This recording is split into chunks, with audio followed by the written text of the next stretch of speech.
Chapter 936. Web Novelist? Bo Jio's first reaction was that the thorn-head youngster had told her about the female sorcerer who was planning to buy trending searches to deal with a certain web novelist. She moved her mouse. There were more words. I don't know how to persuade her. She asked me a question that I didn't know how to answer. She asked Sister Turtle, why aren't they blaming a thief? Why are they blaming me instead? Is it wrong for me to focus on my writing? Is it wrong for me to protect my rights? I know it's not wrong, but I can't explain those comments to her. Those comments that she's creating hype. The perpetrator claimed to be a true fan and started writing a fanfic. Using that as a foundation, he stole the entire framework and published it. In the past, I even tried to persuade my friend to bear with it. This is how the industry is. People don't care about hurting the original author. I've always thought that a person's talent can't be stolen. But today, I realized that I was wrong.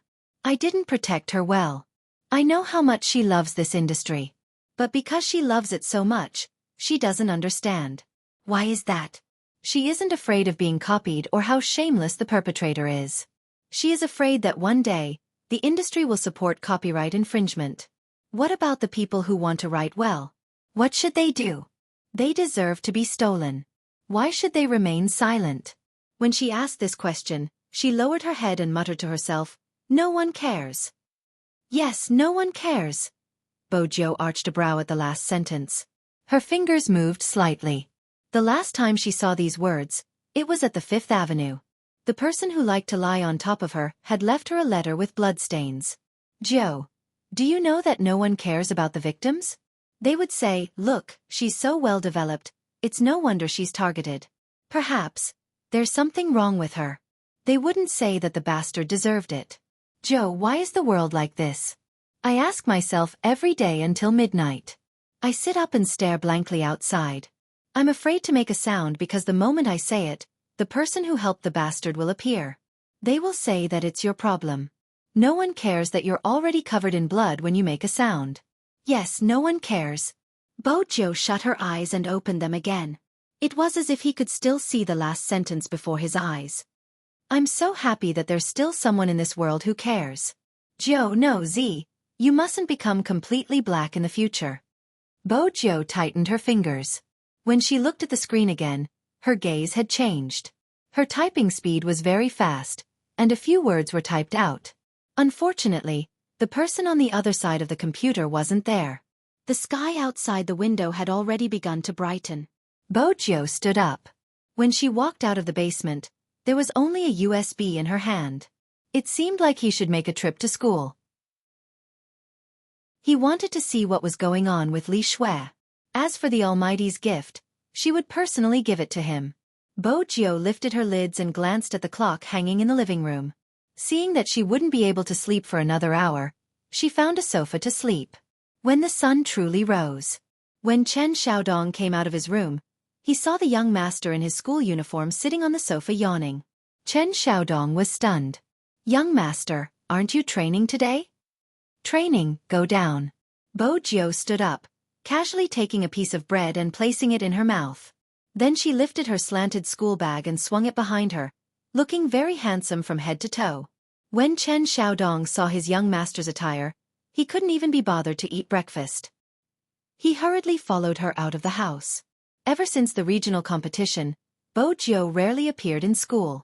Hence, when everyone saw the tall, slender, and silver-haired youngster on the skateboard once again, almost all the students in No. 1 middle school were excited. The only person who didn't welcome her was probably the security guard at the entrance. The moment this youngster appeared, he had to look at the top of the wall. He was alone. How could he see so many places? Besides, wasn't it a little too crowded today? The security guard tried his best to maintain his dignity, but waves and waves of people rushed over and attacked him 3 times. Every girl who ran over with her hands covering her face said, "Did you know? His Highness Jio came to school today." Really? Where is he? Where is my Almighty? Please, that's my hubby. Stop arguing. Isn't the National League Finals about to begin? Why does His Highness Jio have the time to come to school? Who cares about him? Since His Highness Jio is here, we should capture him alive and take photos. Ah, His Highness Jio, he's there. One of the girls suddenly reached out and pointed at the entrance of the 5th teaching block. It was indeed Bo Jiu. That head of silver hair and sharp features made the people around the youngster a little dazed. Bo Jiu held the black skateboard with one hand and strolled into the classroom. Screams came one after another. No one would have expected that the gay they looked down on would actually enter the National League finals and become an esports star with millions of fans. In the past, there might have been people who objected to Bo Jiu being the school hunk. But now, almost everyone acknowledged the title. Even when the other schools said that they only had nerds and they weren't as handsome as them, they simply took a screenshot. Regardless of whether it was the youngster playing games or reading a book with a lollipop in his mouth, it was enough to destroy the school hunks. Is he from number 1 middle school too? Nerd? No. The girls from every school were saying, "Principal, you owe me a spade Z. If Big Black is in our school, even if it's raining or thundering, I won't delay my classes and report every day." Being envious of number 1 middle school for having such a school hunk had become a popular phrase among the students. Hence, when Bo Jiu stepped into the school grounds, it was easy to imagine the scene. How boring. A girl in the crowd scoffed. She brushed past Bo Jiu and sneered, "He's just playing games and has a slightly better face. Do they have to chase after him so much? Have they forgotten what he was like in the past? He wasn't even presentable." Her friend paused for a moment. "Li Shui, that's not very nice." "What's not nice about it?" Li Shui pouted. "He might even cheat during competitions. I played with him previously and his skills weren't that good. How could he be a professional player?" "That's right." A few people who were close to Li Shui spoke up. "He doesn't qualify at all and has a fragile heart. I heard he can't stand his fans talking bad about him." Li Shui chuckled. "Isn't that the same as a certain someone? All right, let's continue playing in the group tonight. My dad has already prepared everything for me. In the future, I won't just publish my book. I'll publish everything you guys have written. As for that person, I'll piss her off, haha." Did the people in the group notice? Notice what? They support me, and after finding out about this, they feel that the author has a fragile heart. She's the only one who feels aggrieved. I'm not in a good mood today. When we enter the group later, I'll get them to sing for me. These kids are easy to coax. Li Shui, you're really something. But I heard that the author isn't willing to give in. Are we really fine? Infringement of rights has to go through legal procedures. With my dad around, what's there to be afraid of? Once it's trending, I'll make sure she can't survive in this industry. Is that really fine? She has quite a lot of fans. What's the use of fans? Aren't they all on my side? Don't worry, we'll do what we need to do. I've done my research. It's fine, the environment is like that. What can she do? That's good. All three of them had a smug look on their faces. They were still thinking about how to piss the author off. Anyway, someone was helping them. Their current position was true fans who were slandered by the author. No one would think that they were in the same industry. The author was a fool. She was the one who insisted on saying it. Wouldn't she be going against them if she said it? She was really asking for it. But Li Shui lifted her thin lips. She was going to be an author in the future. Once her dad packaged her, she would become popular. Who would know who that woman was in the future? Oh right, if that woman still dared to cause trouble in the future, she would just say that she wanted to borrow her popularity. This was a trick that worked every single time. When Li Shui said these words, she didn't know that everything she said had been recorded. The person who recorded it wasn't anyone else but Bo Jiu. It wasn't hard for Bo Jiu to figure out when the recording had been placed on Li Shui's uniform. Brushing past her was enough to complete the task. Bo Jiu listened to the sound coming from her phone. She sat in the classroom and glanced at the English teacher who had just walked in. She swiped her fingers and logged into her phone, intending to send the recording to Sister Turtle. Unexpectedly, the other side sent a private message faster than her. "It's too late." What do you mean by it's too late? Bo Jiu's fingers paused. There wasn't any other message. Until the end of the class. It was a voice message in tears. She couldn't take it anymore. She left. Bo Jiu stood up abruptly. As she walked out, she typed, "Send me your phone number." Very quickly, a string of numbers appeared on the screen. Bojo called her directly. Where are you? The police station. Sister Turtle's voice was heavy. They said that she committed suicide and that she had something to do with the maiden's sacrifice. Bojo narrowed her eyes. The maiden's sacrifice? Yes. Sister Turtle's voice was hoarse. I don't believe that she would commit suicide. She could even endure chemotherapy. How could she not be able to endure such things? Bojo didn't reply. She didn't know what to say. Her gaze was empty. Sister Turtle's sobs were getting softer. There was nothing else. It was just sobs. There was another sentence.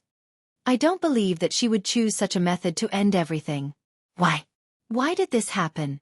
In the past, when Bojo had hugged the corpse, she had asked herself the same question. How terrible had it been? Why had it ended in such a manner? Wasn't this world worthy of her nostalgia? Even if it was just a little? After that, Bojo had gone to see a psychologist. The psychologist smoked a cigarette and said, "It's probably because she was too desperate." Bojo looked at her phone. Even at this moment, someone had left a comment under the author's post. Are you the only one who feels aggrieved? Is there nothing else to write? Even if she really infringed on your copyright, you shouldn't have done this. Bojo shut her eyes. For a moment, she wondered why she was still so useless after so many years. Why had she allowed such a thing to happen in front of her? She hadn't been able to stop it at all. Why hadn't she become completely black? She could have lived happily like those people. That was Bojo's truest thought. Even if you were black, I would rather you be alive. But Bojo knew that some people wouldn't. They couldn't find a way out. They would rather understand or carry on with their lives. It wasn't a long journey from the school to the police station. Bojo saw Sister Turtle sitting on the chair, hugging her. Her tears couldn't stop. She didn't cry, but she just couldn't stop them. Sister Turtle looked at the youngster who had rushed over. She didn't know what she was saying. She promised to watch your competition with me. She said she wanted to see my idol. She wanted to see how good he was. She even said she would buy a dress with me. Her last sentence. Sister Turtle didn't finish her sentence. Bojo reached out and hugged the person whose shoulders were trembling. It was too painful to lose her. Especially when she had lost her best friend since young. That girl had once taught you to treat others well. But she had never been treated well in her entire life. Bojo clenched her fists tightly, her fingertips digging into her palms. Sister Turtle stopped crying but continued. She even cleaned the house. She said she wanted to show her mother that she was living well outside. Bojo glanced up abruptly. You're saying that she cleaned the house? When did she do it? Last night. Sister Turtle was immersed in her own emotions. Her reply was instinctive. But Bojo's questions were never instinctive. Who would clean the house before committing suicide? It wasn't logical. She didn't pause at all. Bojo walked to the side and dialed a string of numbers. The person who picked up the call was drying his hair. Water droplets flowed down his sharp chin. His bare feet were on the wooden floor. He was dressed in a cotton homewear. His features were clear and handsome. Gentle as jade, these 4 words were the most suitable to describe him. Who else could it be other than Hoshino? Bojo lowered her voice. Hoshino, I need you to help me check. Bojo's tone deepened. Hoshino placed the towel on the table. His beautiful eyes shone brightly. You think she didn't commit suicide but was murdered? Yes. Bojo didn't deny it. That's why I need you to find more detailed information to prove my theory. Chapter 937. While Bojo had been speaking, Hoshino had already turned on the laptop screen. As soon as he said the word good, his fingers, which were tapping on the keyboard, suddenly stopped. This isn't that simple. I agree with you, she didn't commit suicide but there's a video that isn't good for her. The video shows that she has a mental problem. Bojo walked further away. What video? I'll send it to you.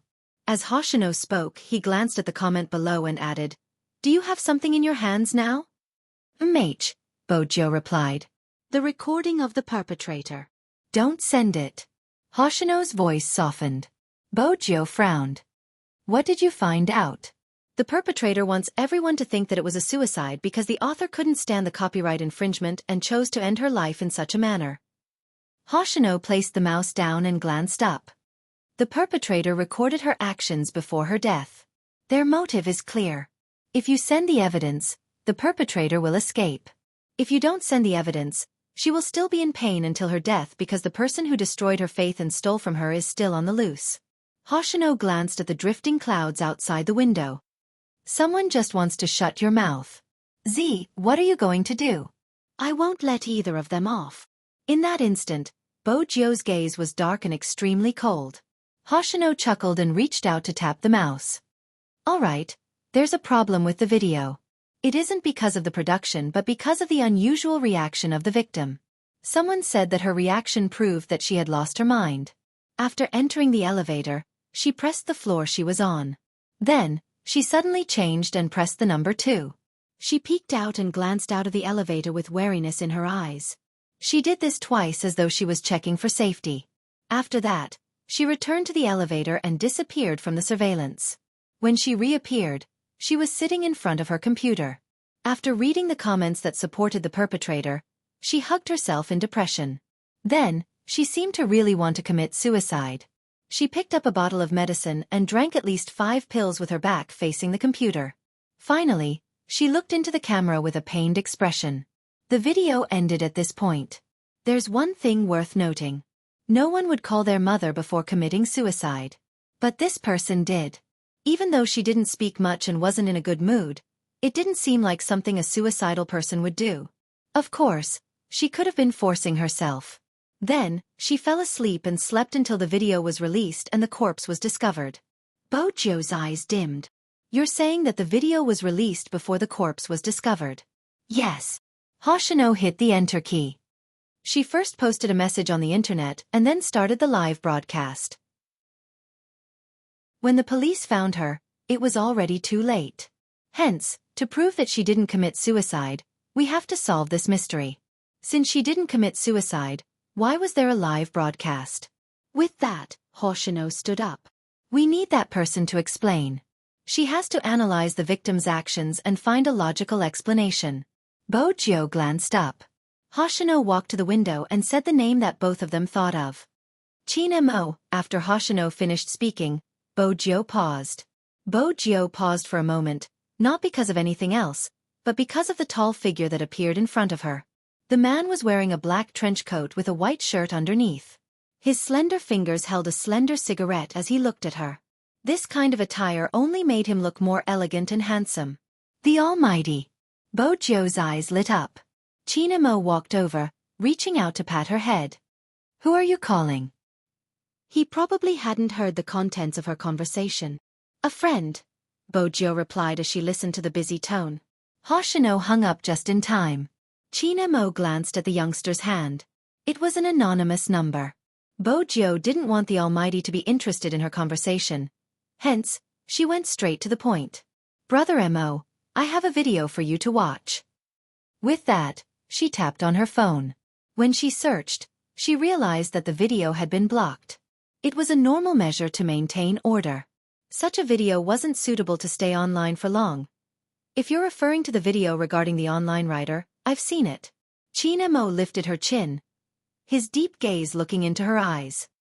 Tell me your suspicions. Bo Jio replied softly, I don't think she committed suicide, but there are many things that I can't understand. Let's go take a look at the scene. Chin Mo didn't deny her words. Bo Jio nodded, leaving the Almighty to wait.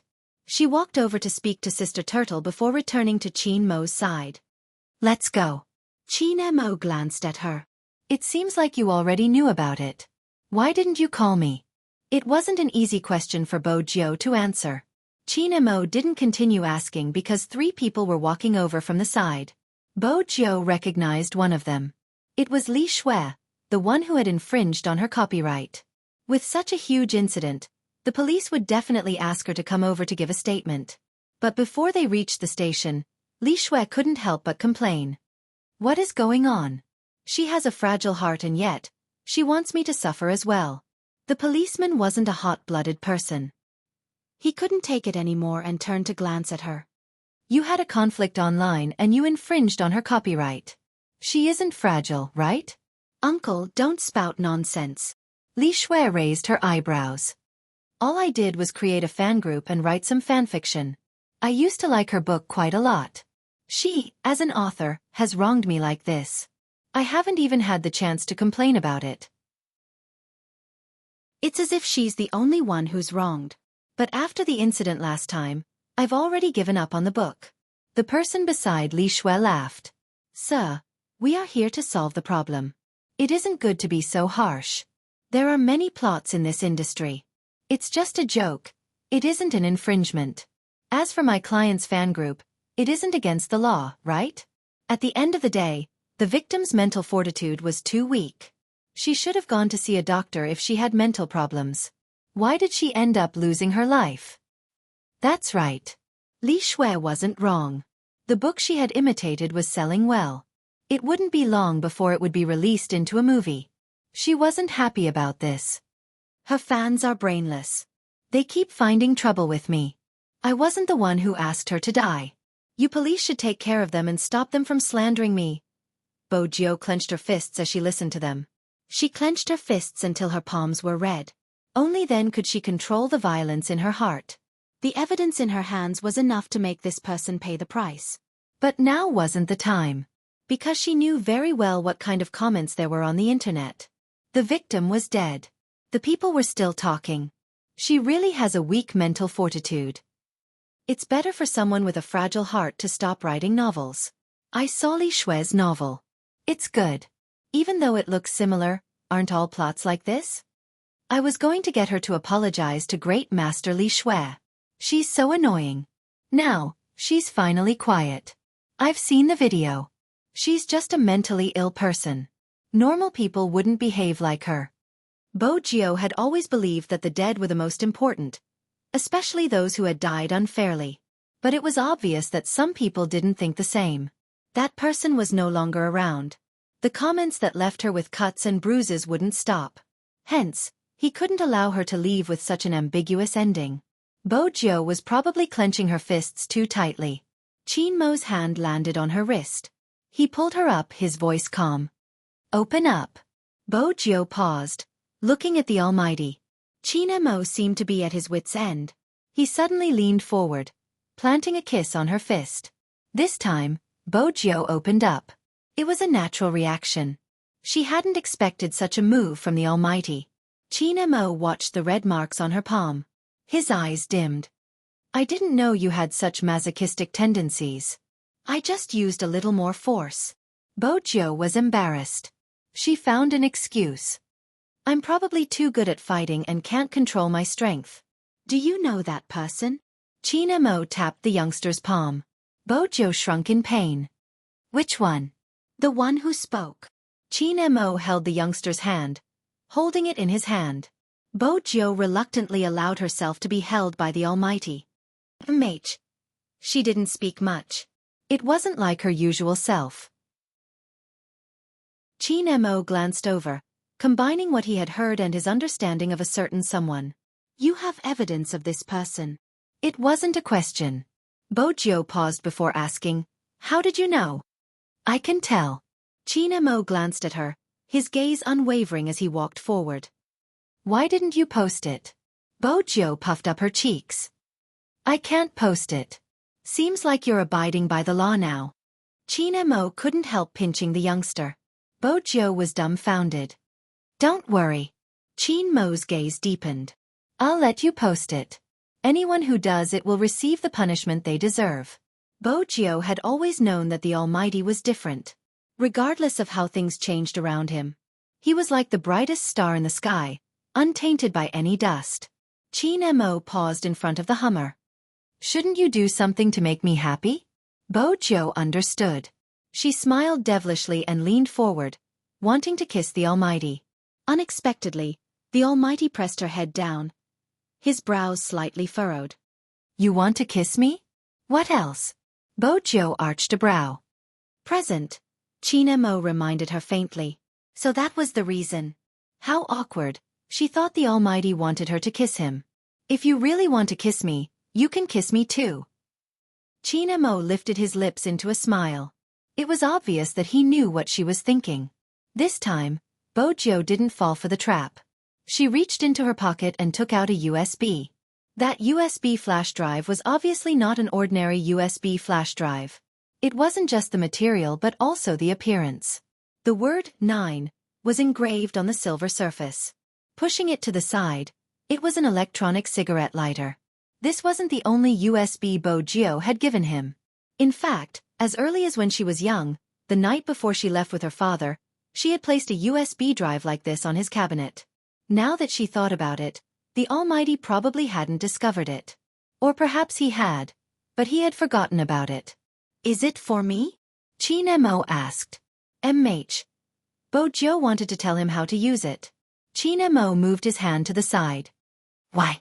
Do you want it back after giving me a present? No, Bo Jiu replied. Other than the cigarette lighter, there's a second present inside. You can read it by inserting it into the laptop. Qin Mo smiled. It was a rare smile. It was like the sunlight shining through a bottle of mineral water. It was clean and beautiful. Bo Jiu watched his smile, her heart skipping a beat. Hence, when Qin Mo kissed her, her fingers didn't react. It was a light kiss, as though he was eating a mint candy, slightly cold and sweet. She finally understood how those overbearing CEOs felt when they bought things for their mistresses. $1,000 for a beauty's smile. That was probably it. But ever since they had boarded the car, the Almighty hadn't glanced at her. One of his hands was holding hers while the other was playing with the USB lighter. He must be in a good mood. Bo Jiu's good mood was contagious, the viciousness in her chest dissipating. When the Hummer stopped in a small area, the Almighty held her hand and entered the elevator, pressing the floor of the deceased. But very quickly, he pressed the number 2 and walked out of the elevator. He glanced left and right before walking back. Bo Jiu glanced up. The Almighty was recreating the scene himself. Qin Mo watched her, his voice calm. Many people think that her actions are a reflection of her mental state. Actually, that isn't the case. Bo Jiu finished his sentence. Qin Mo pressed the button to close the elevator 4 times. What do you think is wrong with my actions? Panic. Bo Jiu paused. She's afraid. A normal person wouldn't press the elevator button in such a manner. Qin Mo watched as the elevator doors opened and walked out. That's right, she was afraid. When she entered the elevator, she pressed the number so quickly, which means she sensed danger. The only explanation I can think of is that she suspected someone was following her. That's why she acted that way. But there wasn't anyone else in the video. Chapter 938. That's not all. Qin Mo walked to the door, turning back to look at Bo Jiu. There aren't any surveillance cameras in the entire corridor, which means even if someone really followed her, there wouldn't be any traces left. Bo Jiu had noticed this as well. That was why it was so difficult to gather evidence. A woman's sixth sense isn't completely baseless. Qin Mo's voice was calm. Compared to what the eyes can see, psychological actions are much faster. As the crime scene, there would definitely be police officers around. Even if the victim was no longer around, there would still be traces left behind. Such a sensational case wouldn't be handled by an ordinary department, hence, it would be handed over to the crime squad. The moment Bo Jiu entered, she saw Director Huang with a solemn expression. Did you find anything? Director Huang shook his head, his white-gloved hand moving the mouse. Director Huang shook his head, his white-gloved hand moving the mouse. I got someone to check. There wasn't anyone else recording her. It was indeed this laptop that recorded her actions, and from the angle of the video, it was the same. We have completely ruled out the possibility of a homicide. As for the medication she took before her death, we have found the bottle. It was an ordinary sleeping pill, but if taken in large quantities, it could be fatal. She didn't force herself to take the medication, so your judgment was wrong this time. Director Huang sighed. The possibility of suicide is 99%. Isn't there still 1%? Qin Mo walked over, taking a closer look. He even picked up the teacup. There were traces of coffee in the cup, and beside it was a French pressure pot that was specially used for brewing coffee. The room wasn't particularly clean, but it had a certain ambience. There were 2 words written on the cup. All the best. This cup is custom-made. Bo Jio was familiar with such things, turning her fingers. As expected, there were a few names engraved on the bottom of the cup. They were all single words. MH, Director Huang replied. This cup is a gift from the readers. Is there a problem? No. Bo Jio glanced up. I just don't think someone loved by so many would choose to commit suicide. Director Huang paused. That's just a guess based on your feelings. He didn't want to believe that a person would leave in such a manner. I need evidence. Director Huang had met the victim's mother. She had been holding onto his hand, saying, Believe me, my daughter wouldn't commit suicide. I beg you, believe me. Director Huang was used to such situations. He didn't know how to console the other party. However, he had never seen such a mother who was so sure that her daughter did not commit suicide. Let him look for more clues. Because of this, he had been hesitant, even leaving the scene as it was. But he couldn't find any evidence at all. After the deceased came in that night, no one else came to this floor in the elevator. Not many people in real life know her pen name. This is probably a characteristic of us writers, where the internet and our lives are separated. It's just that this time's injustice was too much of a blow to her. She has thought about stopping writing like me. To be honest, everyone has a time when they can't hold on anymore, but I don't believe that she would commit suicide. You know, Spade, she said that she always believed that justice may be late, but it will never be absent. Bo Jio froze. As for what kind of person she is, Sister Turtle's gaze wavered. Take a look at her writings. When Bo Jio heard this, she glanced over. The Almighty was already seated in front of the computer, his right hand moving the mouse. He was reading a story, a Word document left behind by the computer owner. After Bo Jio hung up, she walked over. The Word document was automatically saved. Since the laptop hadn't been closed, the cursor hovered at the position. It was the position where she had typed her last words. It feels like I'm living in hell, perhaps a place scarier than hell. I feel like I'm living in hell, or maybe it's a place scarier than hell, but the miracle is that the flowers that bloom in hell are more tenacious. I'm glad that I met you guys. Glad that I'm able to write what I want to write under your company. Many people think that this is a war, but it's not. I'm just making the weakest voice I can after encountering injustice. I hope that my voice can influence some people. I hope that they won't become beasts and thieves, so that the original creators will be disappointed. I hope that after they graduate, when they encounter injustice, they will be able to speak out bravely instead of keeping it in their hearts. I hope that they know that no matter how lonely and afraid they are now, there will always be a group of people who will pass through the surging crowd to give them a hug. You're not alone. There's still justice. Human nature can't be understood, but I'll be with you guys, just like you guys used to accompany me. Bo Jio didn't understand this industry, but she had the basic ability to read and understand. A person who can write these words wouldn't commit suicide. The most important thing is the last sentence. I will be by your side. Bo Jio turned away from Chin Mo, her fingers tapping the screen. This sentence means to continue. Chin Mo glanced at the youngster's sharp chin, which was very close to him. Smart, but this can't be used as evidence. Director Huang nodded. Bo Jio clenched her fists tightly. Chin Mo caressed her head. But no one would have the mood to drink coffee before committing suicide. Besides, we can confirm that our previous guess is correct. Someone is approaching her. Before Chin Mo could finish his sentence, a round of applause came from the other side. It seems like I came at the wrong time. It was Smith. He was still dressed in a well-ironed suit with a British style, making him look like a famous detective. After hearing young Master Chin's shocking words, I understand why you would think that someone is approaching her. It must be because of the witness's testimony regarding the burglar. The burglar did exist and entered her room, perhaps even stealing her things. But this has nothing to do with her suicide. There weren't any traces at the crime scene, be it fingerprints or other traces. The cause of her death was the sleeping pill she had consumed. If we were to forcefully consider it as a homicide, the person who caused her pain would escape punishment. However, China doesn't seem to have a specific law in this aspect. Now that the culprit has been bailed out and isn't affected, this case should end here. Director Huang was about to say something when Smith spoke again. There was a piece of paper in his hand. The higher-ups have given orders for me to be in charge of this case. Hence, we have to invite the external staff to head out. It's better to end our speculations here. With that, Smith gestured for Qin Mo to leave. With Director Huang's temper, he couldn't take it anymore. Qin Mo's expression was nonchalant. Bo Jiu arched a brow. With the Almighty in this state, the other party would only be in trouble. She hadn't expected to meet the Almighty's gaze. Smith must have treated the Almighty as a formidable opponent, which was why he had gotten so close to him.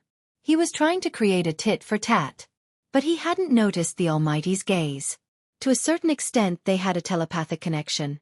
After sensing the Almighty's gaze, Bo Jiu brushed past him, an item appearing in her left hand. She stuffed her left hand into her pocket as though nothing had happened. Director Huang stilled. He knew what the youngster had taken. It was the medicine box in his palm. But it was obvious who had given the youngster the medicine box. What were they trying to do with the evidence? Director Huang couldn't figure it out, but he didn't say it out loud. One day. Give the two of them another day's time. If the verdict was still a suicide after one day, then the parents of the deceased would be allowed to go home. Director Huang wasn't able to face the mother even though he was an adult. As an experienced detective, he knew there was something wrong with the case. But without evidence, he couldn't speak carelessly. Everything had to be based on evidence. He hoped to be able to provide evidence for the two of them. Smith was still basking in his superiority in front of Qin Mo, oblivious to her actions. He smiled. Young Master Qin, it's best to hand over your temporary identification. Coming to the crime scene without informing me is putting us at a disadvantage. The moment he said that, the rest of the crime squad turned over. What was he trying to do? Was he trying to make young Master Qin a mere figurehead?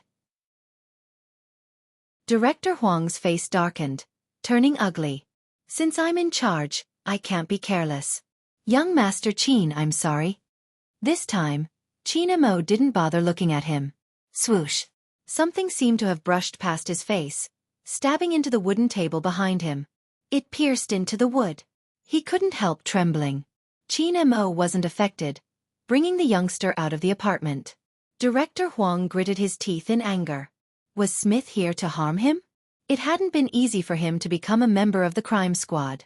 He had only handed over a temporary identification because he didn't want to. Now that he had thrown the identification back, it would be hard to get it back.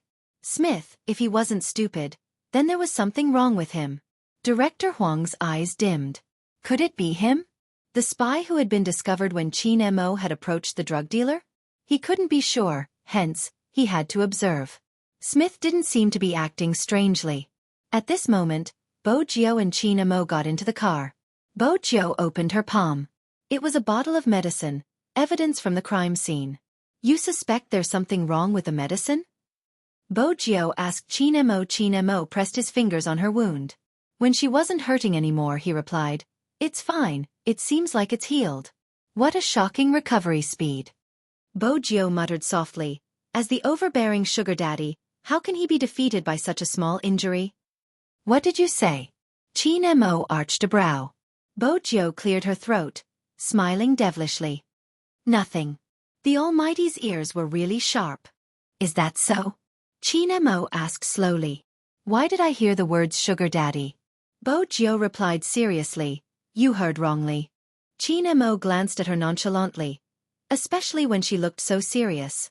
He wanted to pinch her. Qin Mo reached out to pinch her face, lowering the bait. Do you want to hear my analysis? Of course. Bo Jiu knew the Almighty must have found something. Qin Mo retracted his hand, his face noble. Then let's be honest. Bo Jiu asked, am I being dishonest? The Almighty replied, you haven't taken the bath you promised. Chapter 939. Bo Jiu had always known that the Almighty had a good memory. But it had been almost 2 days since she had helped him bathe. How could he still remember? She remembered the last time she had helped him bathe. She had thought that since he would be the one naked and not her, she would be able to take advantage of him. In the end, she had been flirted with by the Almighty. This time, Bo Jiu glanced at Qin Mo. Bo Jiu glanced at him. She had to find a safe place to wash the Almighty. Madame Zhang was the only one in the Qin family. When she saw Bo Jiu behind Qin Mo, she broke into a smile. This was completely different from Princess's reaction. Princess had been walking in front of Bo Jiu intentionally to provoke her. Thinking about it, a fat cat with a big face moving gracefully, that scene was also very amusing. Madame didn't know that young Master Jiu would be coming.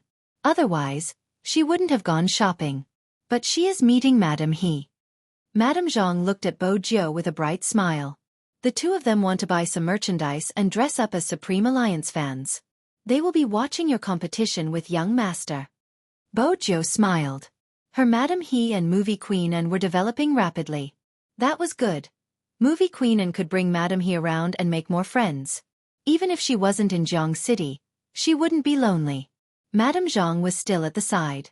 She hadn't expected her young master to bring them over, so she had made meat dumplings in advance. Bo Jiu smiled. Madame Zhang, are you planning to make dumplings? That's good. I've been craving dumplings. Her words helped Madame Zhang out of her predicament. As long as you want it, I'll make it now. All right.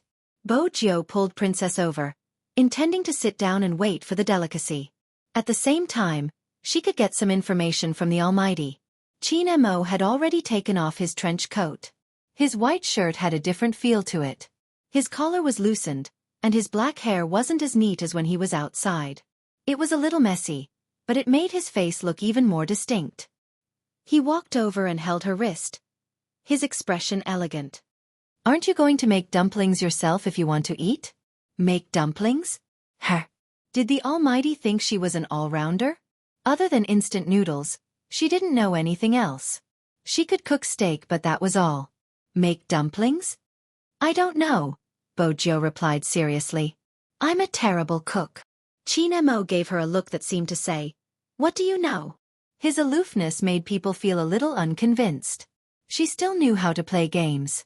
Bo Jiu's left cheek puffed up, but she didn't reply. Qin Mo looked at her and smiled. He walked to the table, his voice calm. I'll wrap one, you wrap the other. Follow my instructions. Bo Jiu arched a brow. The Almighty even knew how to make dumplings? Such complicated cooking skills? Honestly, Bo Jiu was slightly surprised. She knew that the Almighty could cook, but dumplings? In her heart, dumplings were a dish that required a lot of steps. Only an elite chef could make them. He had to admit that the hands of a gamer weren't that bad. Slender, fair, and well-defined. The Almighty's hands were especially good in this aspect. Even though one of his fingers was wrapped in bandages, it didn't affect the delicacy of the dumplings he made. Bo Jiu followed the Almighty's steps. She would take the wrapper and she would take the wrapper. When the Almighty placed the meat in the dough, she would do the same. She needed the meat at the right time and was very serious. It could be said that she had never been so focused before. But the dumplings she made didn't look like dumplings. They were flat and the stomach was huge. They were ugly beyond belief. Bo Jiu looked at them for a long time. Qin Mo thought that she would be able to figure something out. It's really ugly. Qin Mo lifted his head, his voice calm. Stupid. Bo Jiu wasn't sure if the Almighty was commenting on her dumplings or her. She saw his expression. It was just like when they were young, extremely cold. Back then, he had the same expression when he taught her how to play the piano and write Chinese characters. But the next second before she could react, the Almighty had already rolled up his sleeves, allowing her to stand in front of him. Then he emptied his right hand from behind his back and picked up the wrapper. His slightly cold breath landed on the back of her ears. Take the wrapper. Bo Jiu reacted quickly. After taking the wrapper, she realized that their posture wasn't right. Qin Mo maintained his expression. He held onto her hand with one hand, dipping it into the flour at the side. That kind of posture was really very ambiguous. It wasn't just ambiguous. Those who didn't know better would think that they were a newlywed couple. Bo Jiu watched as Madame Zhang kept glancing at them. She wanted to avoid such intimacy. But at this moment, the Almighty spoke. There's nothing wrong with the medicine in your hand, but the medicine in the video isn't this. Bo Jiu immediately grasped the crux of the problem. Did someone change her medication? Smart. Qin Mo seemed to be looking at her hand, his brows slightly furrowed. Raise your hand. The dumplings will be exposed. Bo Jiu regained her original hand speed. There wasn't any change. But at this moment, Bo Jiu's attention wasn't on it. Instead, she was on the case. Which means the medicine in the video was taken by the murderer. But logically speaking, the deceased must have drunk the medicine in the video. That's why she fell into a deep sleep. Besides, the cause of death was found. There was too much sleeping powder in the medicine, but the medicine was changed after her death. There isn't much that doesn't make sense.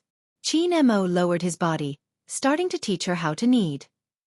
Because the medicine was changed twice. Bo Jiu arched a brow. Qin Mo continued, the deceased has been suffering from a bad cold due to lack of sleep. Coupled with the depression, she hasn't recovered yet. Under normal circumstances, it would be a cough and pharyngitis. She has been taking medicine every day. Actually, it isn't strange that she took the medicine that day, but she didn't know that the medicine she drank wasn't anti-inflammatory and cough medicine, it was sleeping pills. Bo Jiu's thoughts were always clear. You mean an acquaintance committed the crime? Because only acquaintances would know her daily routine so well, right? But she didn't have any acquaintances around her. Initially, I thought it was an acquaintance because only an acquaintance would know when she went out and could create the illusion of stalking her, making her feel uneasy. Qin Mo's gaze deepened. After hearing the neighbor's testimony, I started to have other thoughts. This is a case of magic tricks. Bo Jiu pinched the corner of the dumpling hard. A case of magic tricks? What do you mean?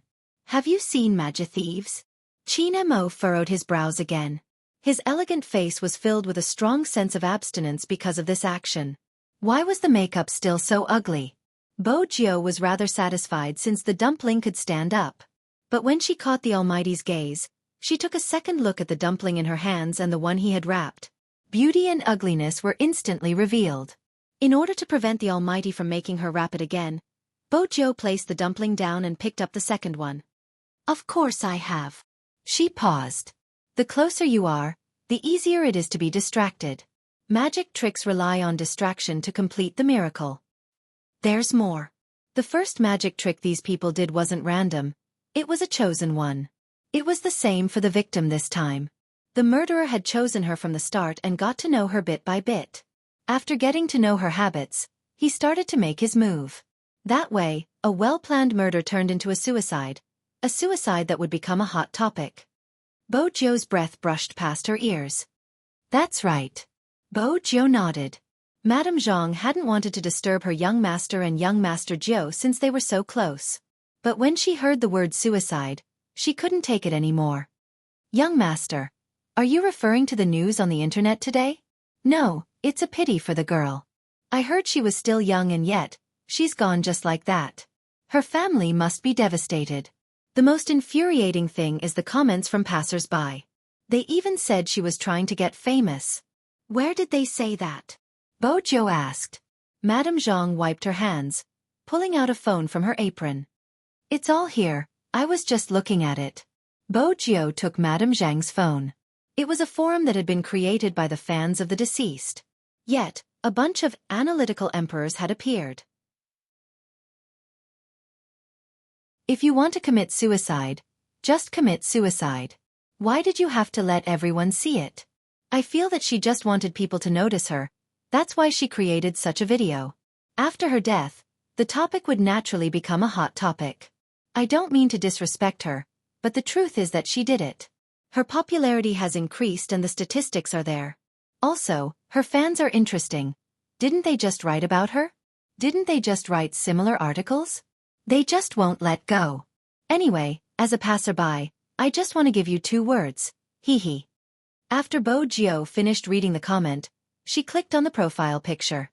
When she saw the person she followed, her gaze deepened, turning dark and cold. Madame Zhang, she isn't a passerby. She isn't a passerby? Madame Zhang was confused. Bo Jiu replied faintly. The person she followed has the profile picture of the violator. It's obvious that the violator knows her. Tell her to be smarter when pretending to be a passerby next time. She shouldn't be so stupid. Besides, not everyone has humanity. Madame Zhang was even more confused by the youngster's words. She was confused because she had never heard the youngster speak so ruthlessly before. However, Madame Zhang didn't know that the hand Bo Jiu placed down was a face that had been squeezed out of shape. This meant that a large portion of the viciousness had been transferred to her palm. Because Bo Jiu knew the source of such comments. Li Shui. At this moment, Li Shui had already returned home from the police station. She wasn't in a good mood since she felt that this was all because of the original author. She opened her WeChat moments. They were all fans she had gained from the original author. She said, "I'm so annoyed. Little fairies, can anyone sing a song for me?" The WeChat moments immediately became lively. Someone else said, "I'm annoyed too, this news is endless. Who can the author blame for her fragile heart? It's good that she's dead. Stop talking, the situation is tense now." Li Shui was smart and quickly stopped those people. Most of them were students. Soon, the topic shifted to homework. In reality, who died and how she died had nothing to do with them. It was understandable. After all, not everyone wanted to distinguish right from wrong, and not everyone had a heart of compassion. But it was good that she was dead. How could she turn around and say that she was a true fan who had been wronged by the original author? This was no different from pretending to be a sanctimonious scumbag after raping someone. It was a piece of cake for Bo Jiu to sneak into this circle. The moment she found out about this matter, she had already snuck in. But the more she understood, the more she couldn't control the anger that surged out. She understood how human nature worked. But this time, she had to tolerate it. She was thinking about the consequences. The consequences of the evidence being made public. The deceased would be judged to have committed suicide. The real murderer wouldn't be found. But no one understood. In this case there were two murderers. If the person who took the deceased's life was the first murderer, then the second murderer was Li Shui. The second murderer was Li Shui, the one who violated the copyright. The first murderer was easy to deal with as long as she was caught. The second murderer didn't have to bear any responsibility. Others could just say it and it would be over. Her family was rich. After the robbery, she could still publish books when it was time to publish and be happy when it was time to be happy. The one who couldn't be revived was the original author. Bo Jiu clenched her fists, her lips pursed into a straight line. Her gaze was intense. That kind of gaze should not belong to a high school student. Filled with darkness. In that instant, even Auntie Zhang could sense the youth's change. He glanced at Bo Jiu's face and reached out to pull her back. His voice was deep. "You can't make dumplings. Why are you venting your anger on yourself?" Bo Jiu was pulled back from her thoughts, probably because the aura behind her was too obvious. The person who spoke was clearly not very gentle. But the Almighty seemed to be such an existence. When she was about to become an evil dragon, he would always pull her back. The dumplings were still being made. But this time, the two of them were even closer. "One more thing. After I figure it out, the case will be solved." Qin Mo tilted his handsome face. Even his voice was much more magnetic than before. "So, you don't have to develop a typical perverted personality." Typical personality? At this moment, Bo Jiu understood the Almighty's train of thought. Had the Almighty already noticed the difference in her? It was just that he understood her existence based on the appearance of the second personality. Bo Jiu would definitely avoid such a topic. More importantly, what didn't the Almighty understand? Chapter 940.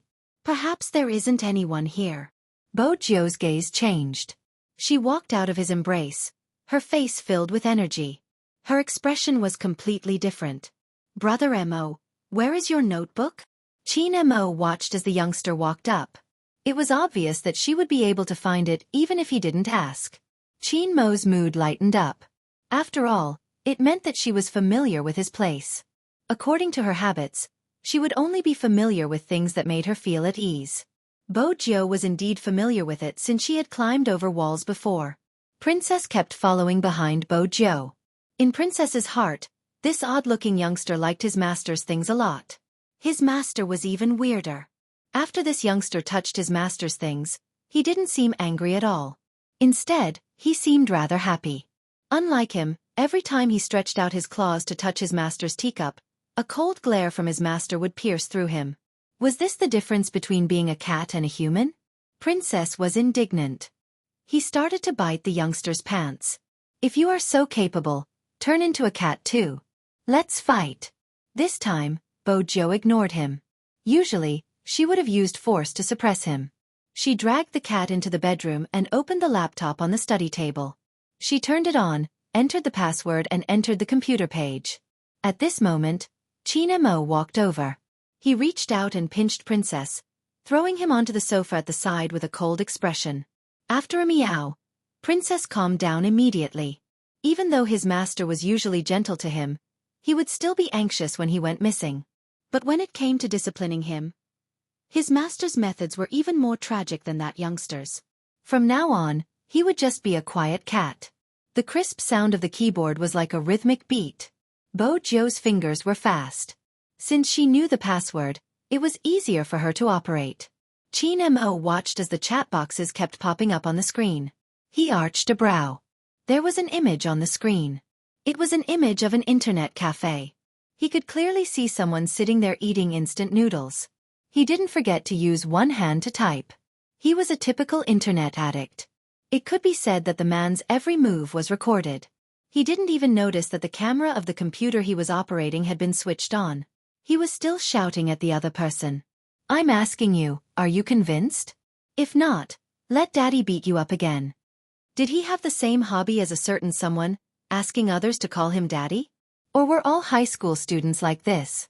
However, when a certain someone asked others to call him daddy, his white canine teeth would be revealed, and he would have an evil smile. It really did feel a little like that.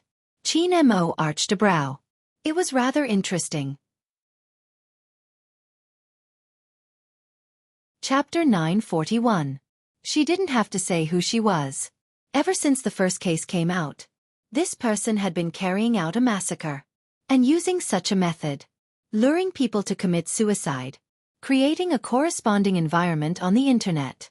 Some people saw things from a distorted perspective. But she had never targeted those who were already twisted in the first place. Instead, she chose those who had been treated unfairly. Then, she would lure them to commit suicide, destroying some people's faith. Those who hadn't been destroyed were those who were still mocking and distorting the truth. This kind of person was exactly what she needed.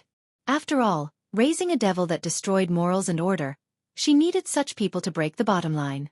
She destroyed someone's family and even scolded the original wife for taking her position. An infringer who stole someone else's work and then tried to bite back at the original creator. She supported the mistress, supported the theft, supported the passers-by who were outside the moral and legal boundaries and distorted the truth. Without such people, how could fairness be snatched away? It was said that if you wanted to destroy a city, you had to destroy the faith of the people. Good people would be accused of being white lotuses. Evil people would be comforted when they did something wrong. If that was the case, they would really go to hell. Bojiu had always known that this world wasn't fair. Hence, she wanted to create fairness. She knew better than anyone else that life came from selfishness and indifference. But today, there was a person who was violated. As a witness, you supported the perpetrator. One day, when you were violated, you would be treated the same way. Bojiu narrowed her eyes. The order of the hacker world.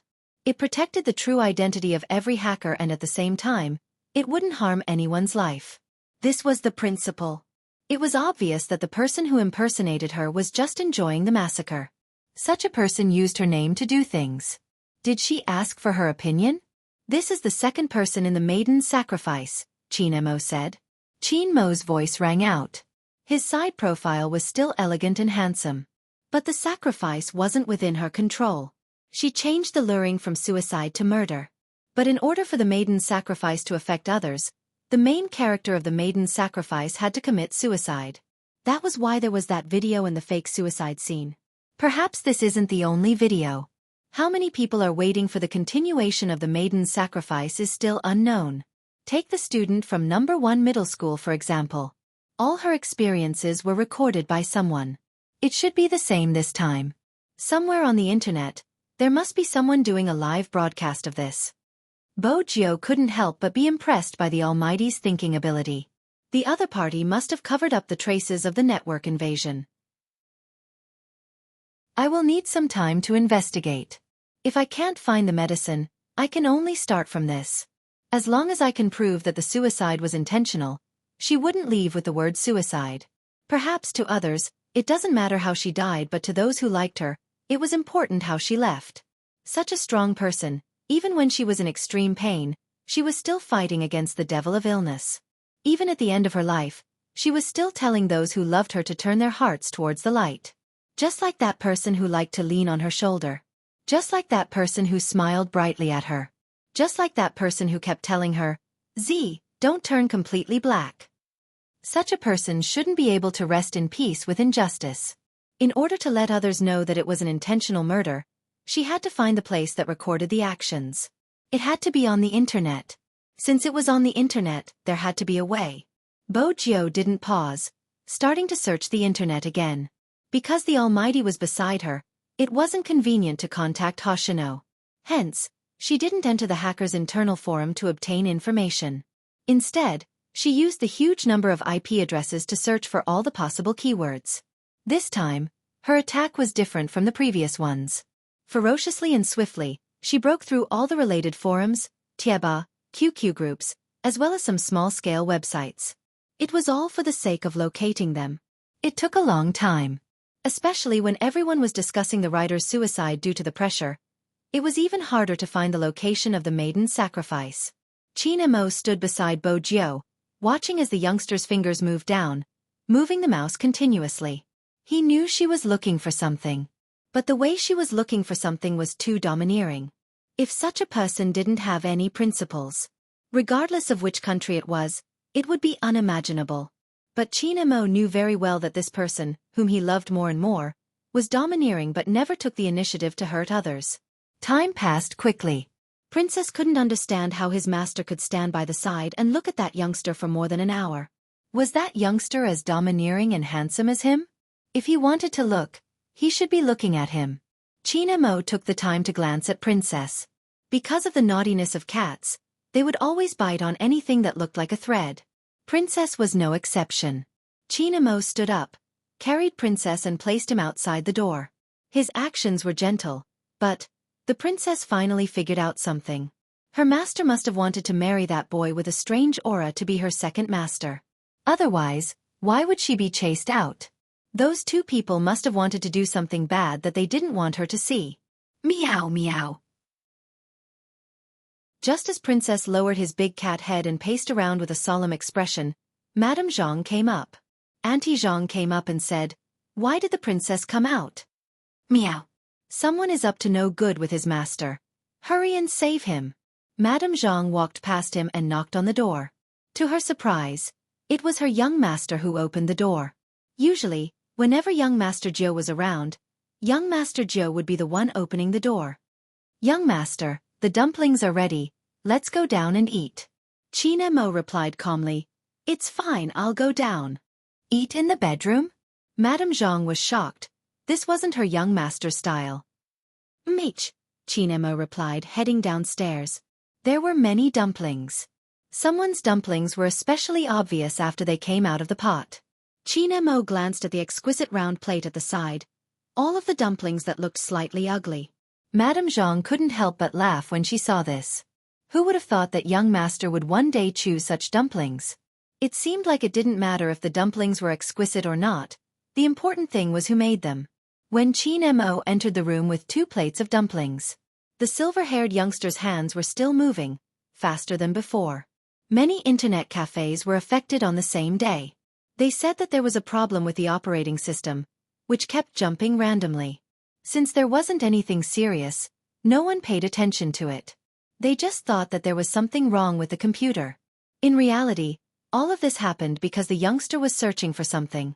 Wuxia was sitting in the internet cafes collecting money when he frowned. When he saw the abnormality in his internet cafes, he instinctively looked towards the silver-haired youngster's usual seat. He wasn't here? Why was this happening? Wuxia had a cigarette in his mouth, kicking the chair and asking the person on duty, "Spade didn't come today, right?" "No." The young man who looked like a university student widened his eyes. "Does Peking University mean that Big Spade is coming today?" "My idol is coming." Wuxia was getting old, he couldn't take the shaking. "No, I was just asking." Then he found an excuse, left the internet cafes, and lit another cigarette. The internet was still unstable? Did something happen? Wuxia wasn't stupid, but he was getting old. Some things were better left to him. Every time the little captain came to his internet cafes, there would be some abnormalities. Unless it was a hacker who could do this. Wuxia took a puff of his cigarette, watching the smoke ring disappear. Then he saw the huge screen hanging in the shopping mall in the distance. The content of the report made his eyes darken. Was it because of this case? Uncle, what are you looking at? Feng Shang, who had been reporting on time the next day, followed Wuxia's gaze. Shui Yaoyao was standing behind him, her gaze landing on the screen as well. It's her. Her. You know her? Wuxiao arched a brow. She also graduated from No. 1 middle school. She wasn't that old. I remember when she returned to school, when no one spoke up for His Highness Jiao, she even spoke up for him. She said that one's sexual orientation was free, and they should give some space as long as His Highness Jiao didn't hurt anyone. I was only in year 1 then, and I wasn't familiar with His Highness Jiao. In fact, no one was familiar with His Highness Jiao. Many people were surprised that she would speak up for His Highness Jiao. After all, she was quite successful, a senior who was invited back by the school director to give a speech. Wuxiao seemed to be deep in thought. He put out the cigarette and threw it into the bin. Little Captain, do you remember this person helping him? That's hard to say. Shui Yaoyao recalled. At that time, His Highness Jiao had already run away. He wouldn't have thought that someone would speak up for him. I remember because it was on the stage. Feng Shang's reaction was always a beat slower. Now that he understood what they were talking about, he didn't have the chance to interrupt. At this moment, in the bedroom on the 2nd floor of the Qin family's house. After the youngster finished watching a video from that year, she paused for 10 seconds. Bo Jiao hadn't expected to find a video of a speech from a year ago. In the video, she clearly saw how a stranger had managed to preserve a trace of her dignity in the past. And that stranger wasn't anyone else, it was the deceased. Bo Jiao's throat moved. She knew the situation the original owner of her body had been in back then. Not many people had been willing to help her. Stepping forward in such a situation would undoubtedly put some people in a difficult position. But that person had still stepped forward. Bo Jiao's fingers paused. She saved the video. The next moment, her fingers moved even faster. This time, she moved her fingers, taking out the golden electronic cigarette lighter. She pushed it upwards, turning it into a USB drive. She plugged it into her laptop and used the password Z, activating her privileges as the young lord of the hacker world. Chapter 942. Hence on this day. The Almighty, who had been playing all with a cigarette in his mouth, suddenly raised his eyebrows and threw a message to his fans. Something came up and I have to go offline. Let's meet another day. It wasn't just the Almighty, there were also bespectacled programmers with a dull face and the sloppy noodle shop uncle. Their positions were different. Even their age, appearance and social status were different. The only similarity was that they all had the same logo on their computers. Z. The black words were written in huge letters in the middle of the screen. The black feather fell with a special effect, as though it was reborn from a raging fire. Many years ago, when they had become hackers, they had already promised to follow the hacker's creed. There was a special one on it. When the Z logo appeared on the computer, they had to obey. Very few people saw the logo appear on the computer. No one knew what form it would take. However, every hacker knew that when it appeared, it would be the time for them to abandon their hidden identities and return to their old profession. Because that was their young lord. The number 1 and only young lord in the hacker world. According to those who had been through it, there was no need to describe the logo because when it appeared in the past, you would definitely recognize it at first glance. Because it could awaken the deepest part of your heart. Hence, the dull programmer took off her spectacles, revealing her beautiful face. She raised her left hand and removed the black headband. When she looked up again, she was seductive and charming. What made it even harder for people to look away was her fingers on the keyboard, typing at lightning speed. It wasn't just her, the Almighty and the noodle shop uncle were doing the same thing. Especially when the noodle shop uncle was typing, the high school student with a school bag was still ordering. "Uncle, A bowl of Chongqing noodles with extra chili. Coming. The noodle shop uncle replied as he typed quickly. More than 10 IP addresses were like glowing wires, all of them gathered at Bo Jio's location. After the most rigorous information processing, Bo Jio's fingers moved slightly, tapping on the keyboard, analyzing the information and integrating it. Then, she used the code to expand the scope of the search by another dimension. This meant that this time, the virtual main program would also be within her detection range, including those hidden in the network that didn't dare to show their faces. Bo Jio was the one leading the hackers.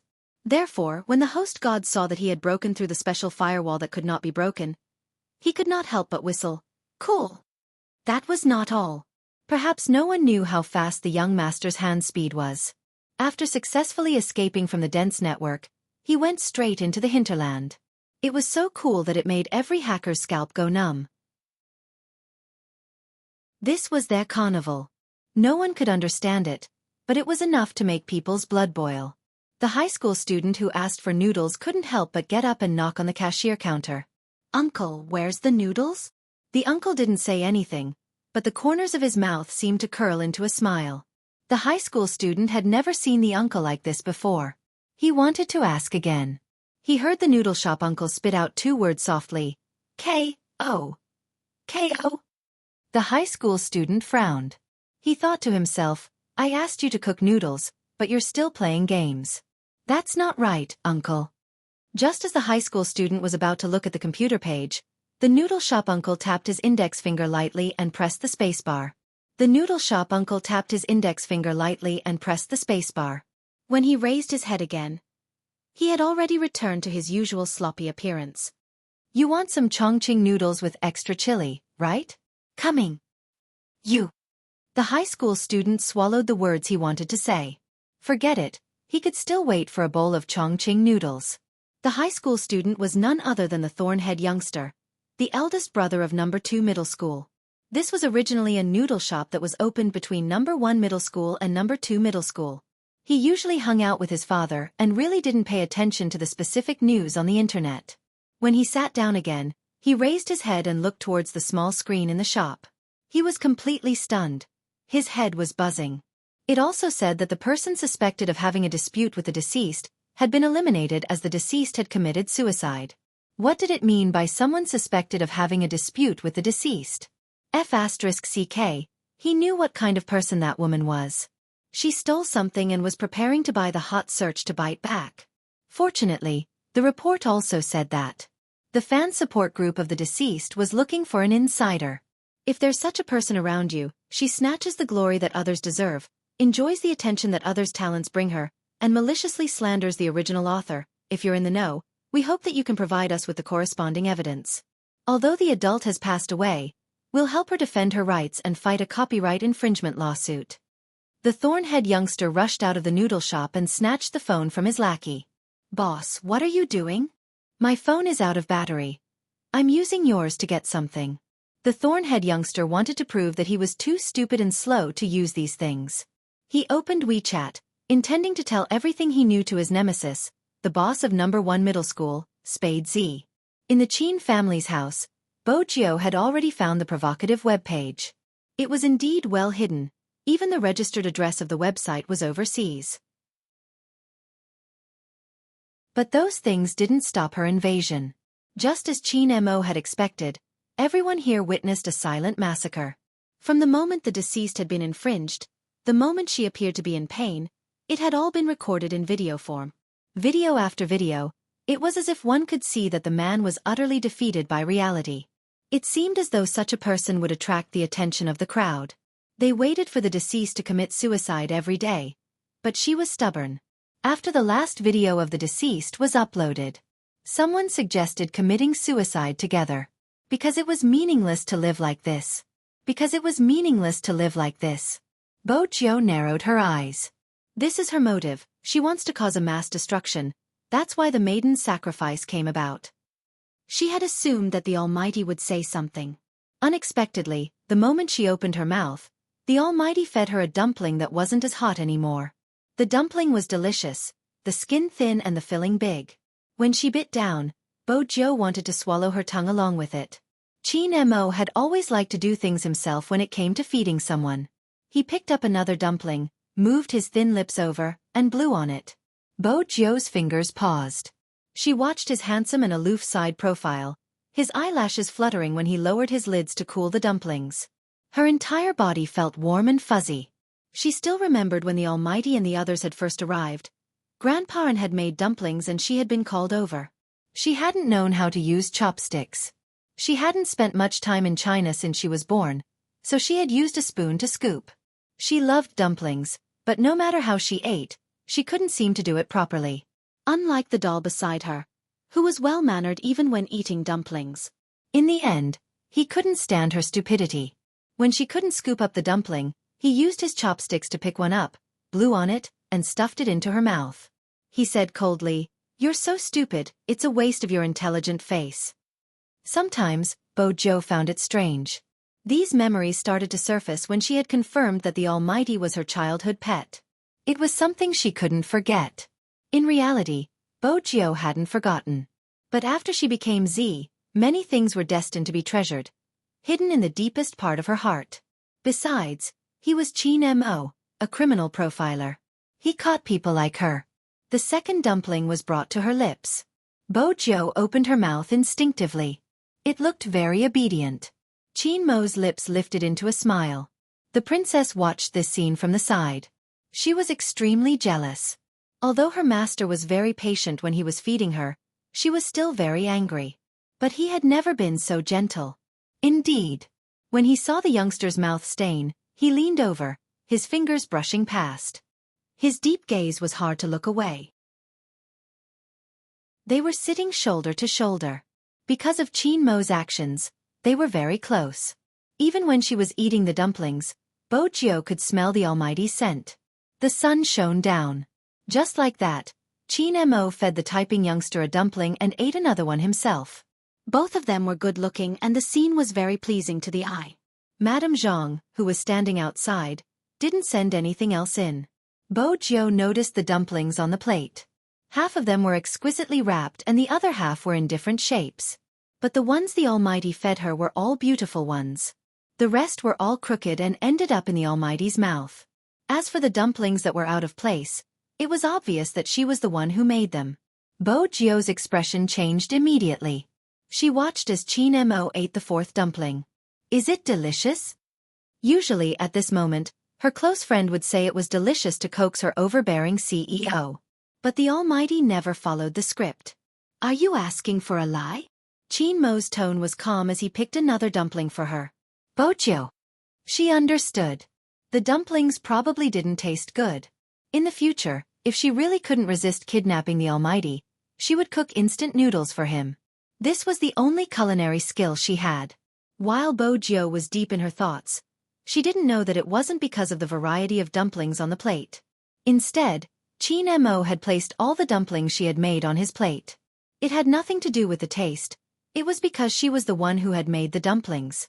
After Qin Mo fed her the last dumpling, she stopped what she was doing and transferred all the evidence to her USB drive.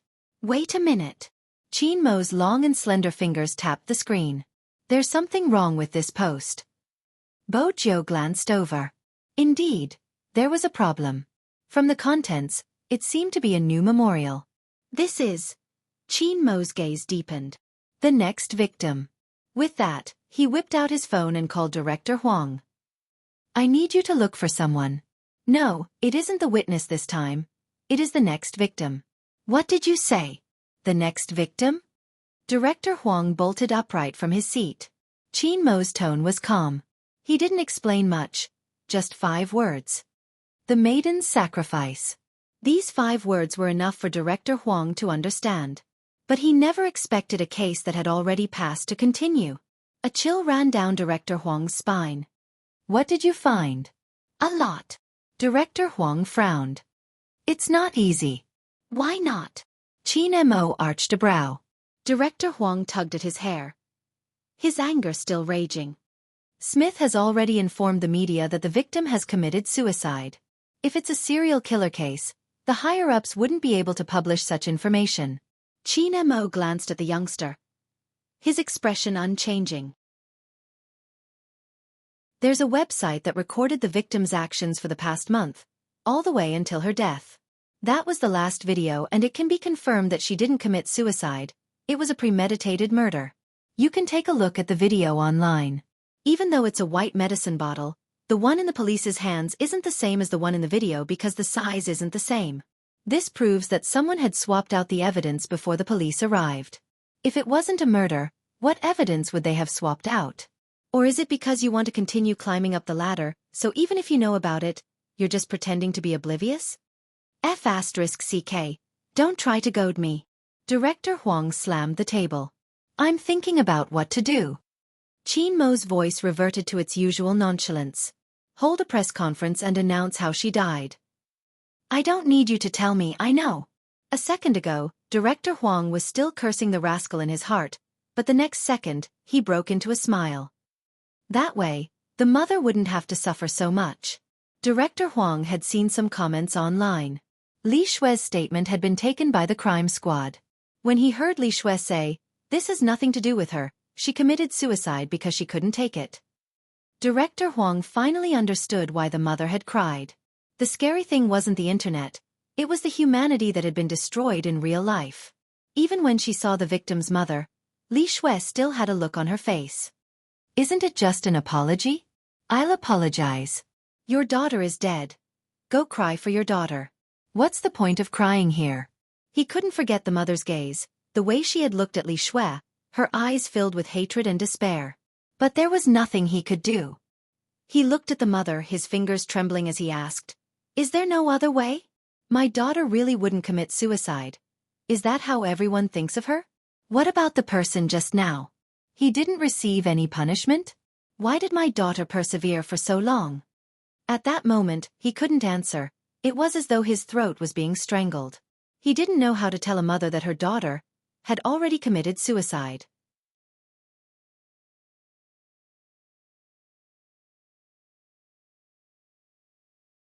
Chapter 943. He watched the mother, his fingers trembling as he asked, "Is there no other way? My daughter wouldn't commit suicide. Is that what everyone thinks of her? What about the person just now? Didn't she receive any punishment? Why did my daughter persevere for so long?" He couldn't answer.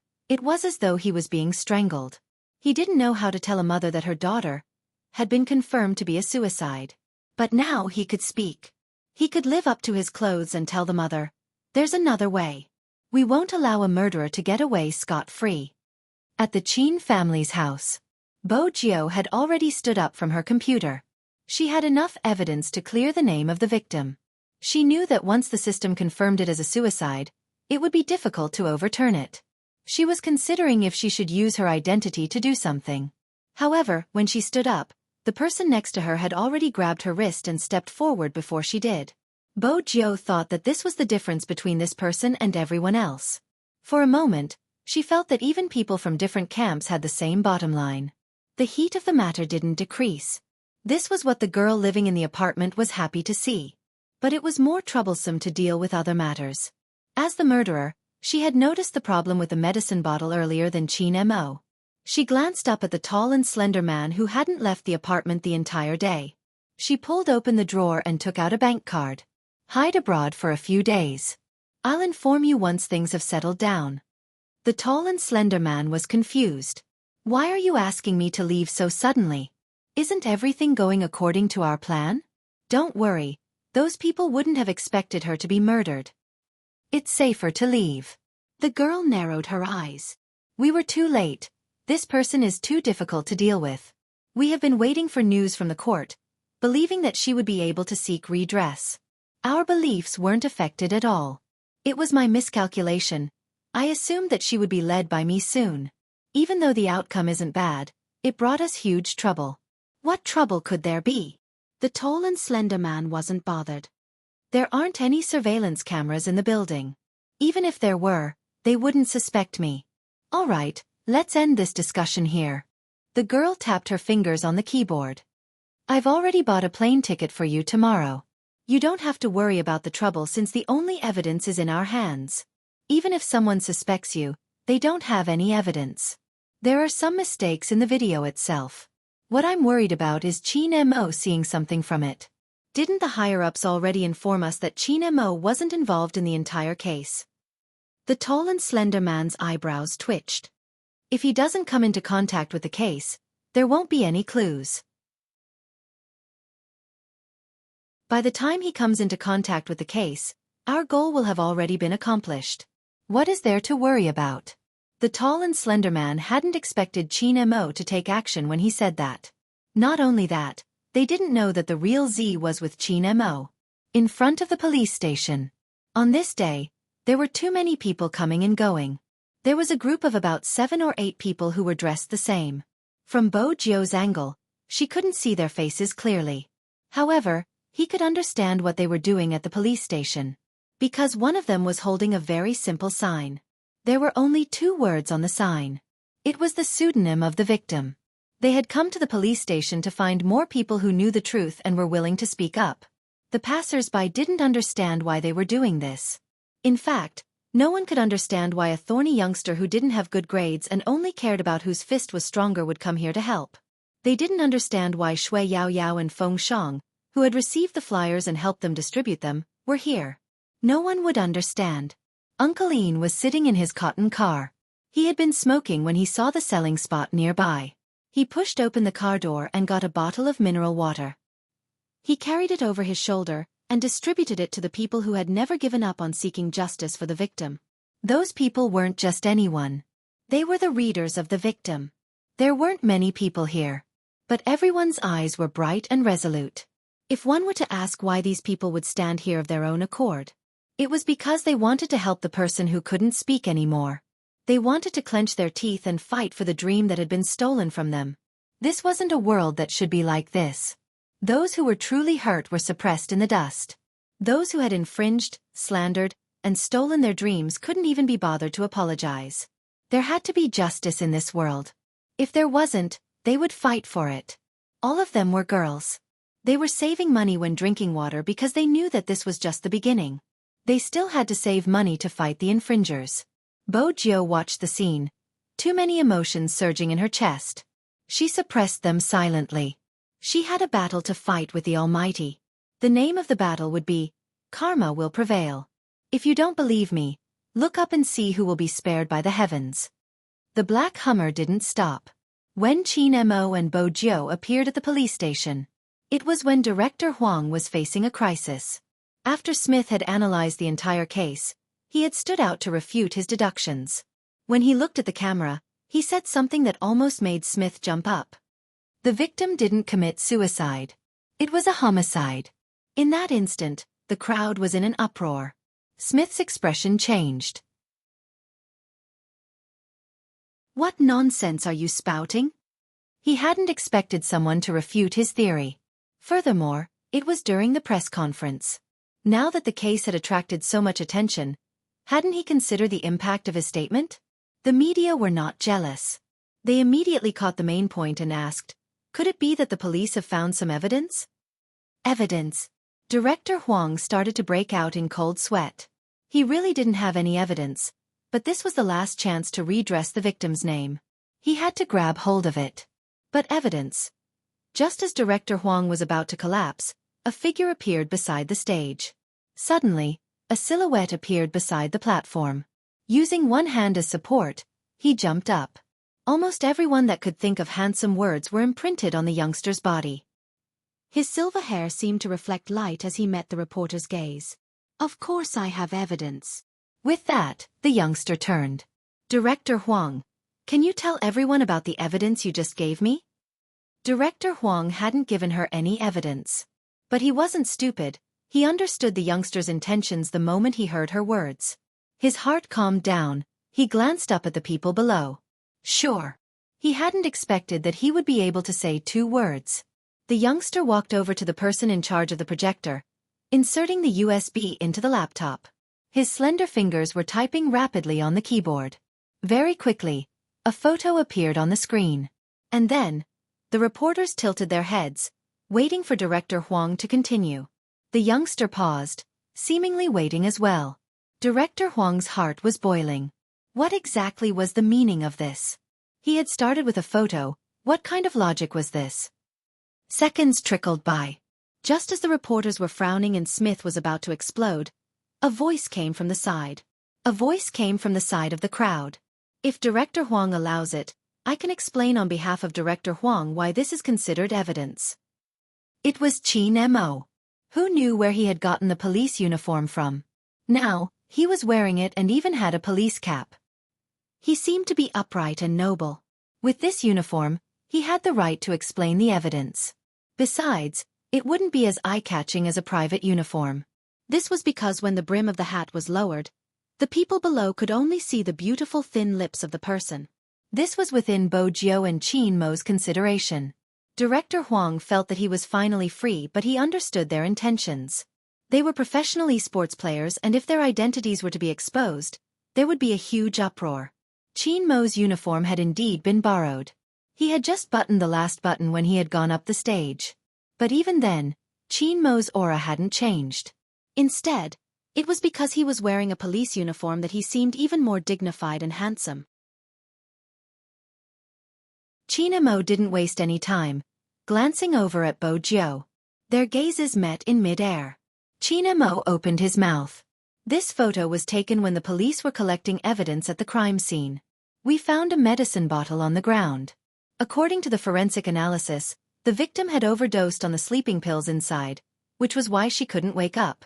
Therefore, the medicine in the bottle must be the main cause of the victim's death. But at this point he paused. Qin Mo didn't even need to turn to look. The youngster had already switched the image. A video appeared, pausing on the scene of the victim drinking the medicine and zooming in. I believe everyone here has seen this video. The victim lowered her head to take the medication. It seemed like she couldn't take the pain anymore, which was why she chose to commit suicide. Comparing the two bottles of medicine, even though they were both white in color and looked similar, one was bigger than the other. In other words, the bottle that the victim was holding in the video wasn't a bottle of sleeping pills.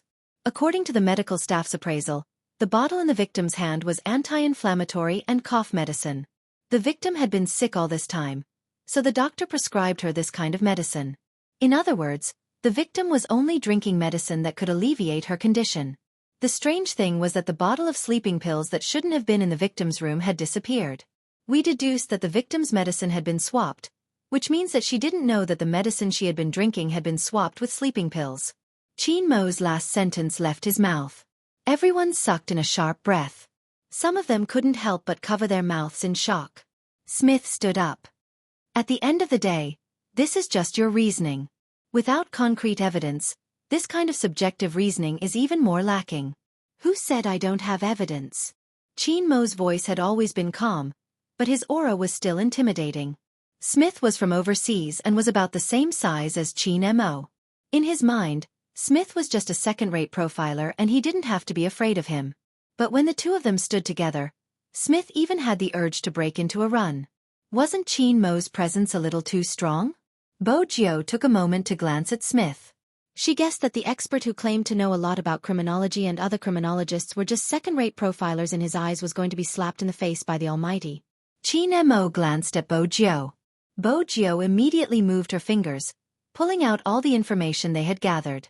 The cameraman had already noticed the youngster's typing speed. The moment he saw it, he jumped in fright. He opened multiple video windows at the same time, typing extremely fast. It was so fast that it was dazzling. Almost in a second, one short video after another appeared in front of everyone's eyes. Then came the second, the third, the fourth, the fifth, the sixth, the seventh, the eighth, and the ninth. The same man appeared in every video. He was tall and skinny, with a sharp mouth and cheeks like a monkey. He didn't look like a local and his movements were very deliberate.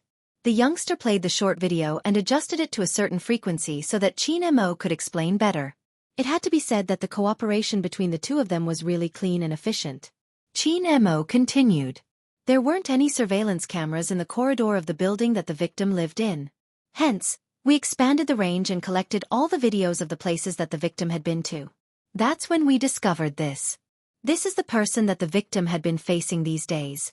Someone had been following her. She had probably noticed it, but every time she turned around, she couldn't find the person. Hence, she would express a certain degree of uneasiness in the video. A woman's sixth sense told her that something was wrong, but at that time, the victim thought it was a thief and even reported the case with her neighbor. The neighbor confirmed that the victim didn't have any mental problems and the stalker did exist. The victim didn't have many members of the opposite sex, but on the day of her death, the same man had entered her house twice. One of the times was when she wasn't home, and the neighbor found it strange that the man had walked out of her house without greeting her. Based on the time, he had entered the house twice. The first time was when the victim wasn't home, and the second time was after her death. Hence, we deduced that he was the one who changed the victim's dressing.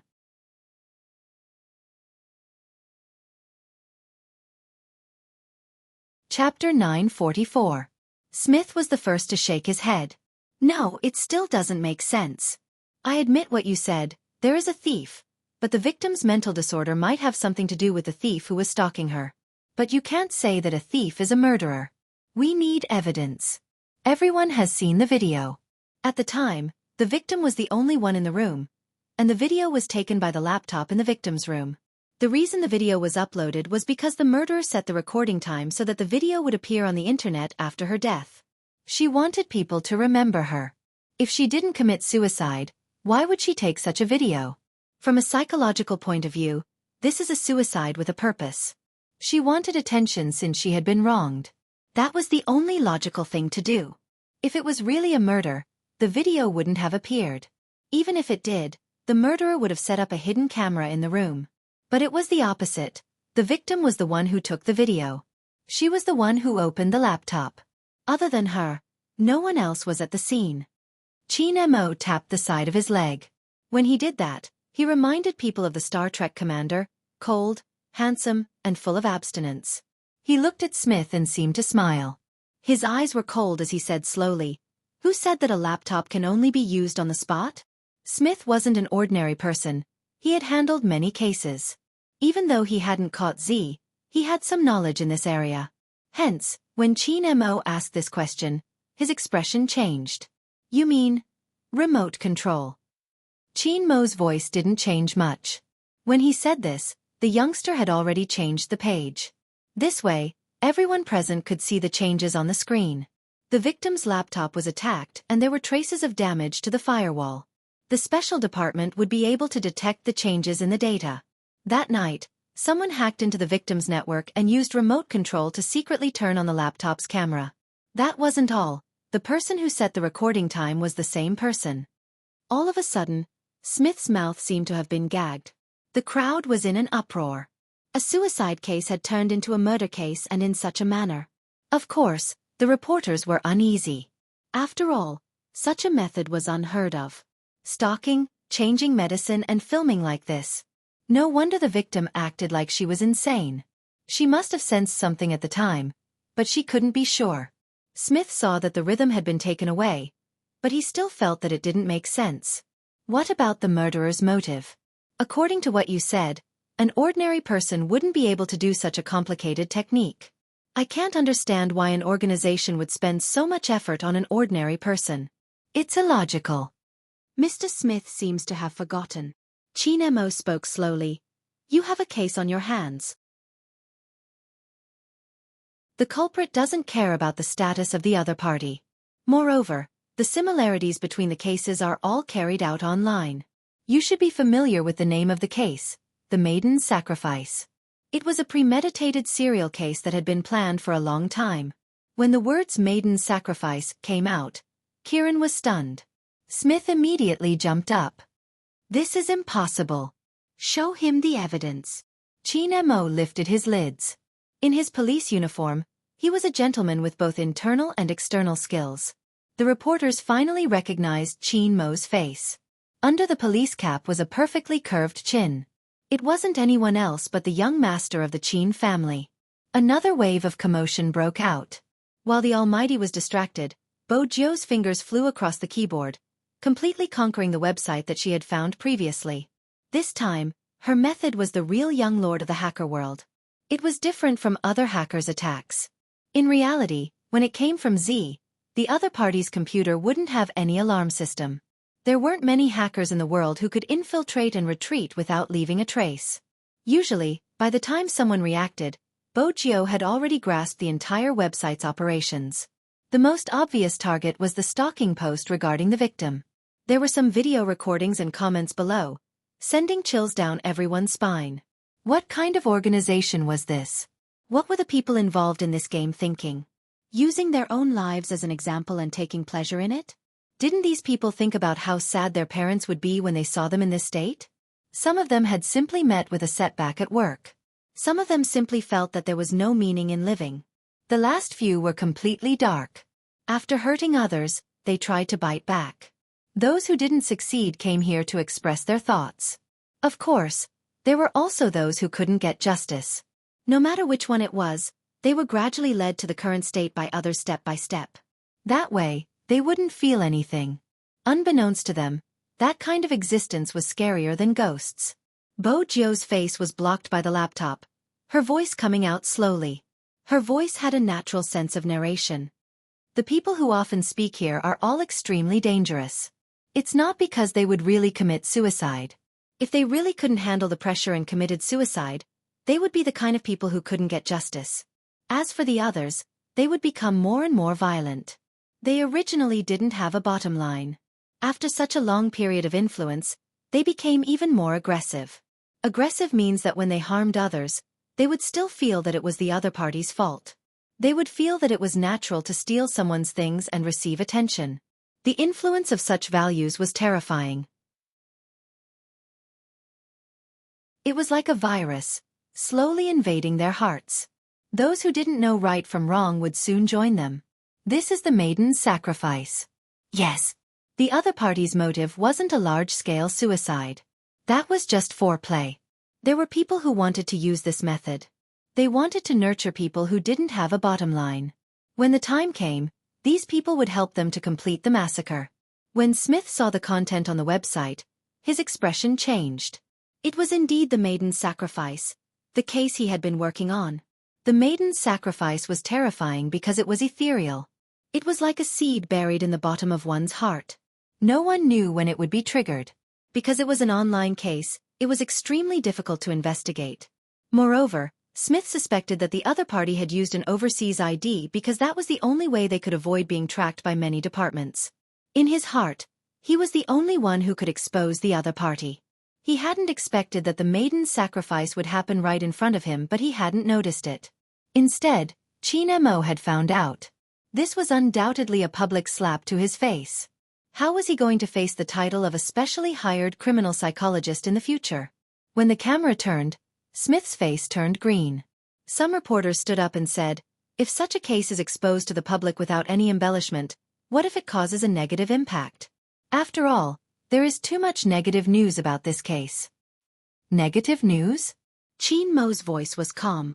Perhaps, but if we can only redress the grievances by letting the public know without embellishment, why don't we do it? In China, there are too many things that people don't talk about. It isn't because it doesn't exist, but after we talk about it, some people will always come looking for trouble. But what does that matter? We say that humans are different from other animals because they are not animals. That's because humans aren't beasts.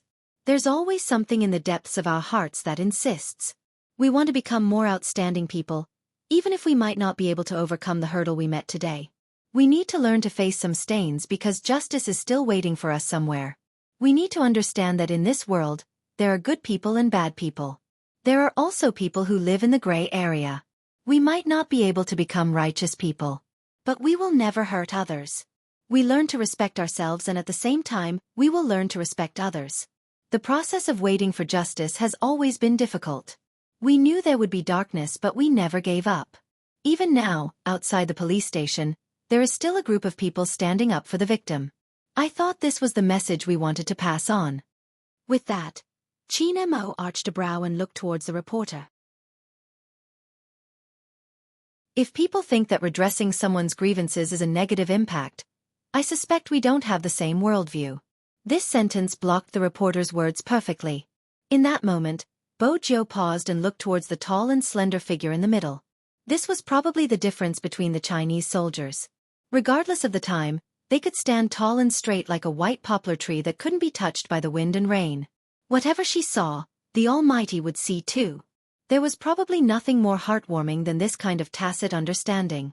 Qin Mo wore a police cap and looked straight into the camera. It's time to give the victim justice. Regardless of whether it is the murderer or the person who took away her dreams, they should be punished by the law. When the scene appeared on the television, a middle-aged woman in her 50s looked at the screen through the glass window of the convenience store. Tears streamed down her face. A few girls beside her rushed over to help her up. They were still saying, "Auntie, don't be like this. There will be a way. We will definitely find a way." The middle-aged woman shook her head and gestured for them to look at the screen. It was a police officer with a perfect silhouette. He wore a police cap and the badge glowed brightly. However, it couldn't hide the depth in his eyes. He said, "It's time to give the victim justice. Regardless of whether it is the murderer or the person who took away her dreams, they should be punished by the law." The moment they heard his words, the girls' first reaction wasn't to cry tears of joy.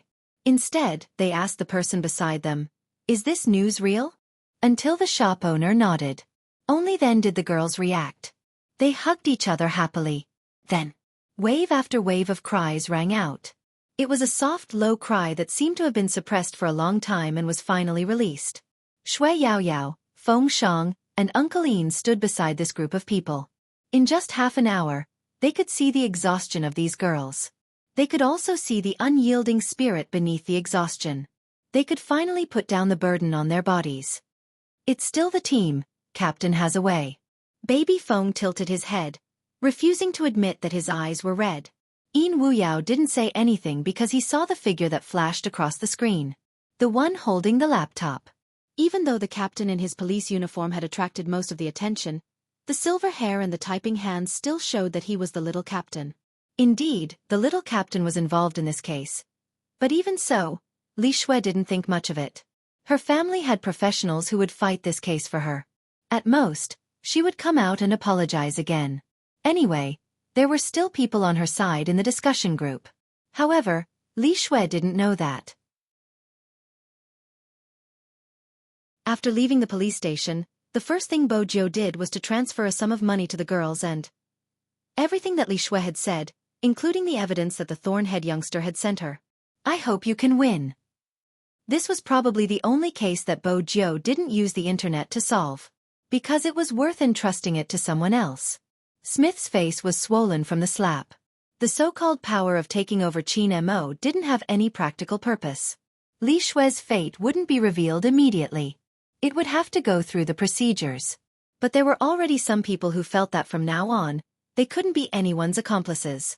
Even if they were young, they had to have a basic sense of right and wrong. After she was done, Bo Jiu received a call from Sister Turtle. Her corpse has been cremated and she passed away peacefully. Even though Auntie is still sad, her eyes are filled with other emotions. The girls have done the calculations. "You have given too much money." They will donate the remaining money from the lawsuit to other original creators who want to fight for their rights. "Also, thank you, Big Spade. She helped me in the past," Bo Jiu said suddenly. "I just found out about it, so you don't have to thank me. I'm just repaying her." Sister Turtle laughed lightly, looking at her friend's smiling photo. "I've decided to start writing again. I'll write this experience into a story. What do you think?"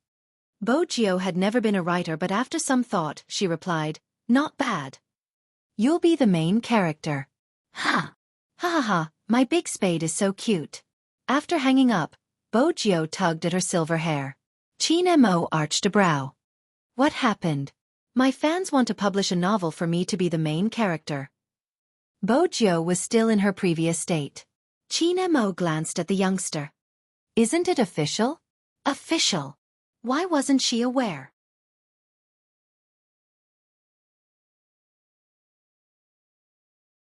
Chapter 945. The next moment, a light kiss came, catching her off guard. It was a short moment, just the time it took for the traffic light to turn red. The minty tobacco scent and the slight coolness on her lips seeped into her mouth. At this moment, Qin Mo was still in his police uniform, the curve of his face looking different from the light behind him. Her heart raced and her mind went blank for a second. When Bo Jiu came back to her senses, Qin Mo had already widened the distance between them. She came face to face with his dark brows and beautiful thin lips. She could still smell his scent. The lights at the junction started to change. Qin Mo seemed to be smiling, starting the car. From the corner of his eyes, she could see the youngster's ears gradually turning red. Bojo felt that the heat had to die down. She coughed lightly, whipping out her phone. She first glanced at the news. The heat regarding the case had yet to die down. There were both good and bad comments.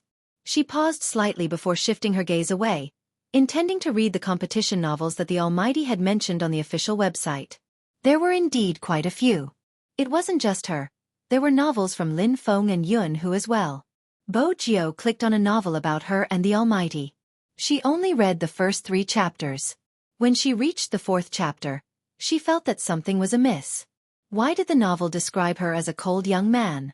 It was a complete reversal of the CP. The novel was written by a member of the club. Basically, it followed the rules of esports novels. They only wrote about her interactions with the Almighty during competitions. For some reason, it seemed like a pure love novel. Both she and the Almighty were like that.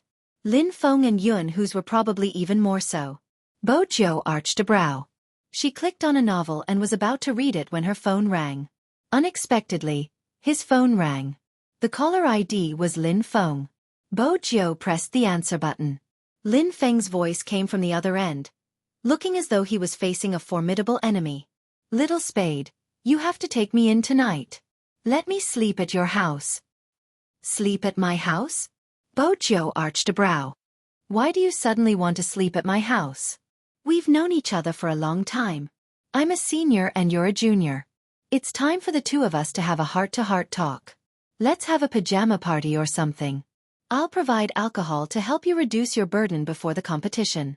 You don't have to thank me too much. You can tell me anything you want."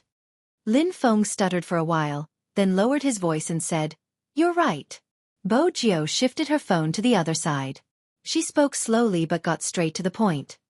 "If you tell me the real reason, I might consider letting you go." Lin Feng paused, then stuffed the clothes in his hands into his bag. Yun Hu has gone crazy. He was reading a novel on his phone. I thought it was a good novel, so I took a look out of curiosity. I didn't expect it to be about him and me. He even said that when he had time, he would try everything in the novel on me. I gave him a kick. My mom came in and thought I was bullying him. To prevent me from losing control and crippling him before the competition, "Little Spade, you have to take me in." Lin Feng paused, then stuffed the clothes in his hands into his bag. Yun Hu has gone crazy. Lin Feng paused, stuffing the clothes in his hands into his bag. Qin Mo, who was sitting beside Bojo, could hear the voice coming from the phone. In the end, it was because Lin Feng was gritting his teeth.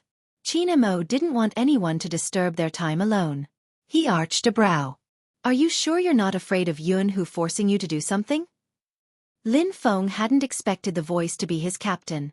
When he heard Qin Mo's words, he jumped up like a cat. "Why would I be afraid of him?" "Don't be afraid. You can sleep at home." Qin Mo's tone didn't change. Bojo shook her head.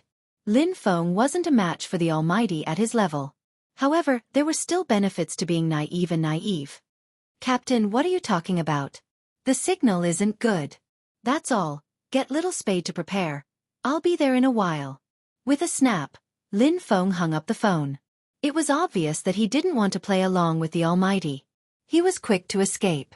Bojo sighed internally. When she turned, she realized that the Almighty's eyes had darkened. Someone was going to be in trouble. Qin Mo turned the steering wheel. "I'm going to your house today." Bojo wanted to say, "It's fine, I'll be fine." The Almighty added, "Lin Feng likes to put his arm around someone's shoulder.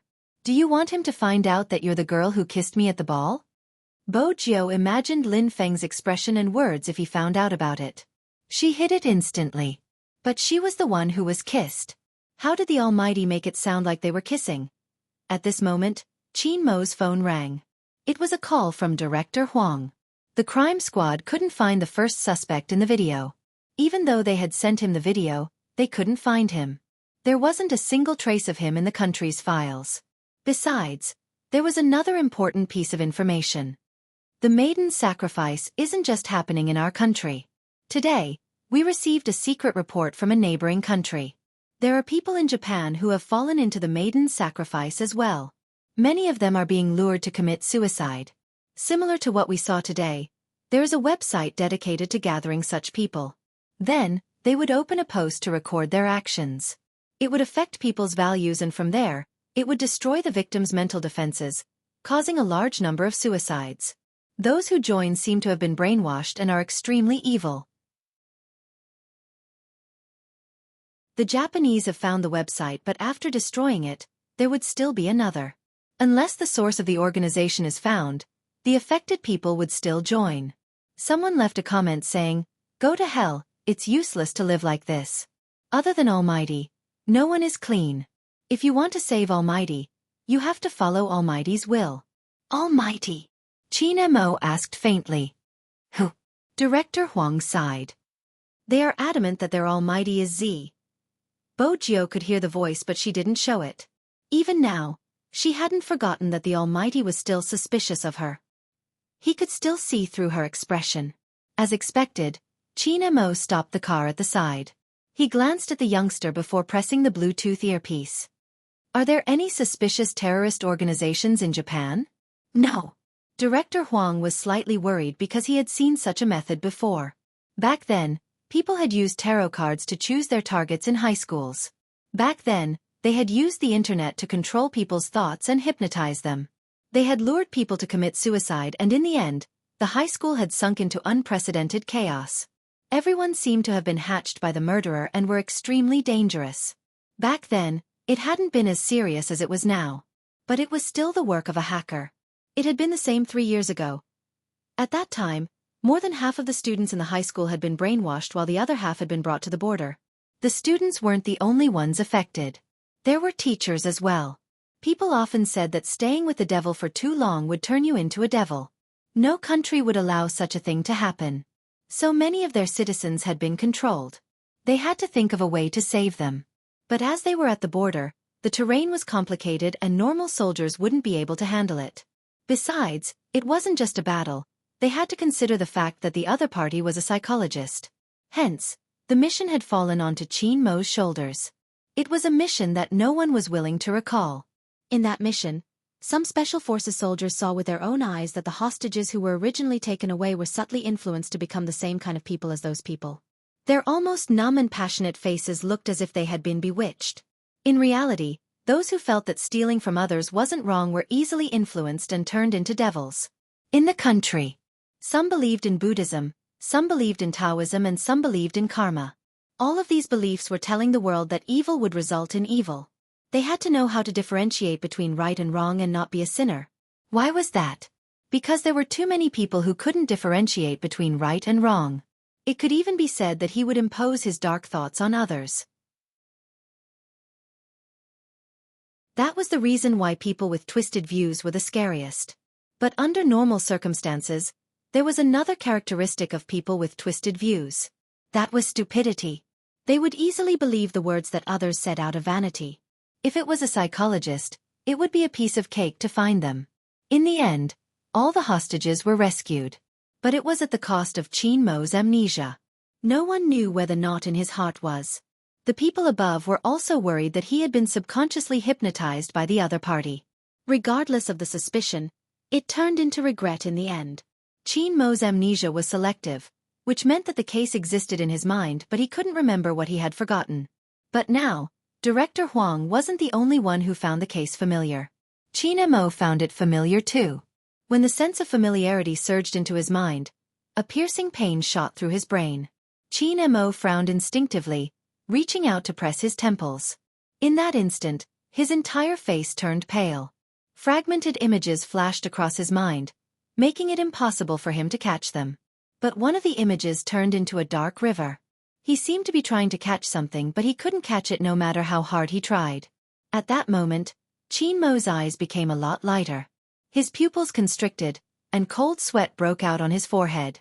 Bo Jiao was sitting beside him. When she called Qin Mo the first time, he didn't react at all. It was as though he had fallen into a nightmare from a long time ago. Brother Mo, Bo Jiao called him 5 times. That was when Qin Mo pulled himself back from the scene. Director Huang heard the commotion and asked anxiously, "Did something happen? Do you need me to go over?" "It's fine." Qin Mo finally returned to his normal state. Director Huang wasn't in the car, so he wasn't aware of what had happened. You really scared me. I thought something happened. Nothing. Qin Mo caressed the side of his face, his voice weaker. Other than that, what other information do you have? Director Huang looked at the sealed document in his hands. The hacking should have started in Asia before spreading to the other continents. The situation in the Japanese is serious and there is already a large number of suicides. They aren't able to control it completely. What you and young Master Fu did today has undoubtedly hindered the development of the organization in our country, disrupting their plan to use this incident to brainwash some people. Hence, the situation in our country isn't uncontrollable. But if we don't find the mastermind, the website won't be destroyed. Even if we destroy it today, there will be a new one tomorrow. The Japanese intend to provide technical support if we manage to capture the suspect in the video. It's fine, their support won't help. Qin Mo turned the car. Let's head back. Us? It wasn't hard to guess. It was probably young Master Fu. Indeed. But Qin Mo's reaction had caused her to frown. Ever since then, it hadn't eased up. What exactly was it that made the Almighty so happy? Bojio was smart. Her intuition told her that the Almighty had lost his memory. But the Almighty's identity was too unique. Hoshino wasn't able to find anything. How exactly did the Almighty end up in this state? But there was one thing. 3 years ago, the Almighty had worked on a case. Because of that case, the Almighty hadn't just missed the National League, he had also been resting at home for a long period of time. Was it related to that case? That was the only guess Bojio could come up with. When they reached the crime squad, they realized the tension in the air. This time, the case wasn't just a slap to Smith's face, it had also allowed Qin Mo to enter and leave the crime squad freely. Bojio noticed that the person speaking to Director Huang wasn't from the crime squad. He was from the Japanese. Based on their accent, she could tell that they were from the Japanese. Director Huang caught sight of them and walked over with his men. He turned to Qin Mo. These two are Interpol officers from the Japanese. Before this, we had already searched all the places where Jiang City's tall and slender man would appear, but without his real identity, it's hard to find him. Do you have any ideas? Qin Mo didn't reply immediately, instead turning towards the youngster beside him. Can we use the internet to find him? The tall and thin man in the video? I can give it a try. Bojio glanced up. I'll continue with the videos I found at the roadside shop. Based on the route he would take, I'll be able to get a rough idea of where he would appear and see if there are any records of him. I'll do it. Qin Mo's voice was calm. Where do you think he will end up? Bojio replied. All right. As an Interpol officer, even if they weren't from the same country, they could understand their conversation. But could they really find him?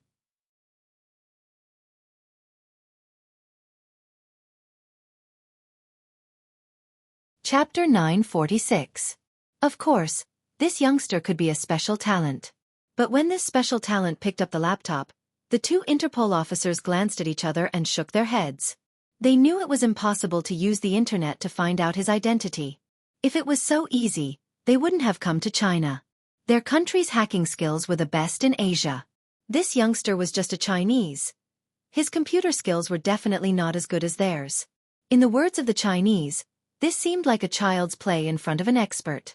However, the two Interpol officers from Japan didn't say anything. Firstly, it was because of their country's etiquette. Secondly, they were here to learn from this side's experience. They wanted to know how the other side had stopped the spread of the maiden sacrifice. According to what they knew, there was a profiler who was good at deduction that changed the outcome. It could be said that these two Japanese only wanted to fight for Qin Mo. Hence, they didn't know that there was another person who had helped Qin Mo. To Bojio, being in the crime squad's IP made it easier for her to investigate. That was because the surveillance cameras of some departments could be checked by the public security system. As long as she added some hacking skills, she would be able to continue her investigation. But it would be a waste of time to have someone perform facial recognition one by one to confirm the pattern of the person's appearance. On the other hand, a skilled hacker would use a human face to form a photo and use the data to track that person. But just as Qin Mo had said, the profiler's judgment was needed. This meant that once the camera appeared, the person would probably appear at the next location. Based on the person's appearance at that time, they would be able to analyze his movements. Bo Jio's typing speed was fast. With her connection to the crime squad, she broke through the electronic systems along the streets. These systems didn't just include convenience stores. There were also ATMs and surveillance cameras installed in the parking lot. The return of the young lord of the hacker world meant that there would be people following her. Many people should be aware that a large-scale network attack couldn't be completed by just one hacker. It was just like a game, which required assistance. But the only thing that couldn't be missing was the leader. The leader, who was like an eagle, could not miss any information, could break through and discern all network defenses, and could even escape nimbly. She would catch her prey swiftly. This had always been Bo Jio's style. It was cold and sharp, but it didn't lose its mind. The naked eye couldn't see the wires on the network. When Bo Jio took off, he couldn't see the other symbols flying behind her. Perhaps their behavior was different, but their purpose was the same, and that was to assist their young master. With Z's command, the others would transform into different forms to break through the defenses around them and obtain useful information. They were all gathered on Bo Jio, who was at the front. Hand speed was not the ultimate test of a hacker. Instead, it was how to use the code to fly faster and higher and finally lock onto the prey. Even the people behind him were blocked by layers of firewalls after collecting the information. They needed time to solve the problem. Bo Jio didn't stop until the entire screen changed from a series of codes to a series of video clips. Every single clip had a tall and slender figure. The expressions of the two Interpol officers standing at the side changed. It wasn't that they didn't understand the internet. It was just that they had never thought that there would be such a hidden expert in Wuxia. Even in Japan, there might not be anyone who could reach such a level of computing. No, it would be more accurate to say that none of the international experts they had seen could achieve such a feat in such a short period of time. Qin Mo stood beside Bo Jio, one hand on one side of her body. His handsome face was noble, but when he lowered his gaze, there was a sharp glint in his eyes. Especially when his gaze landed on the screen, it seemed to penetrate one's heart.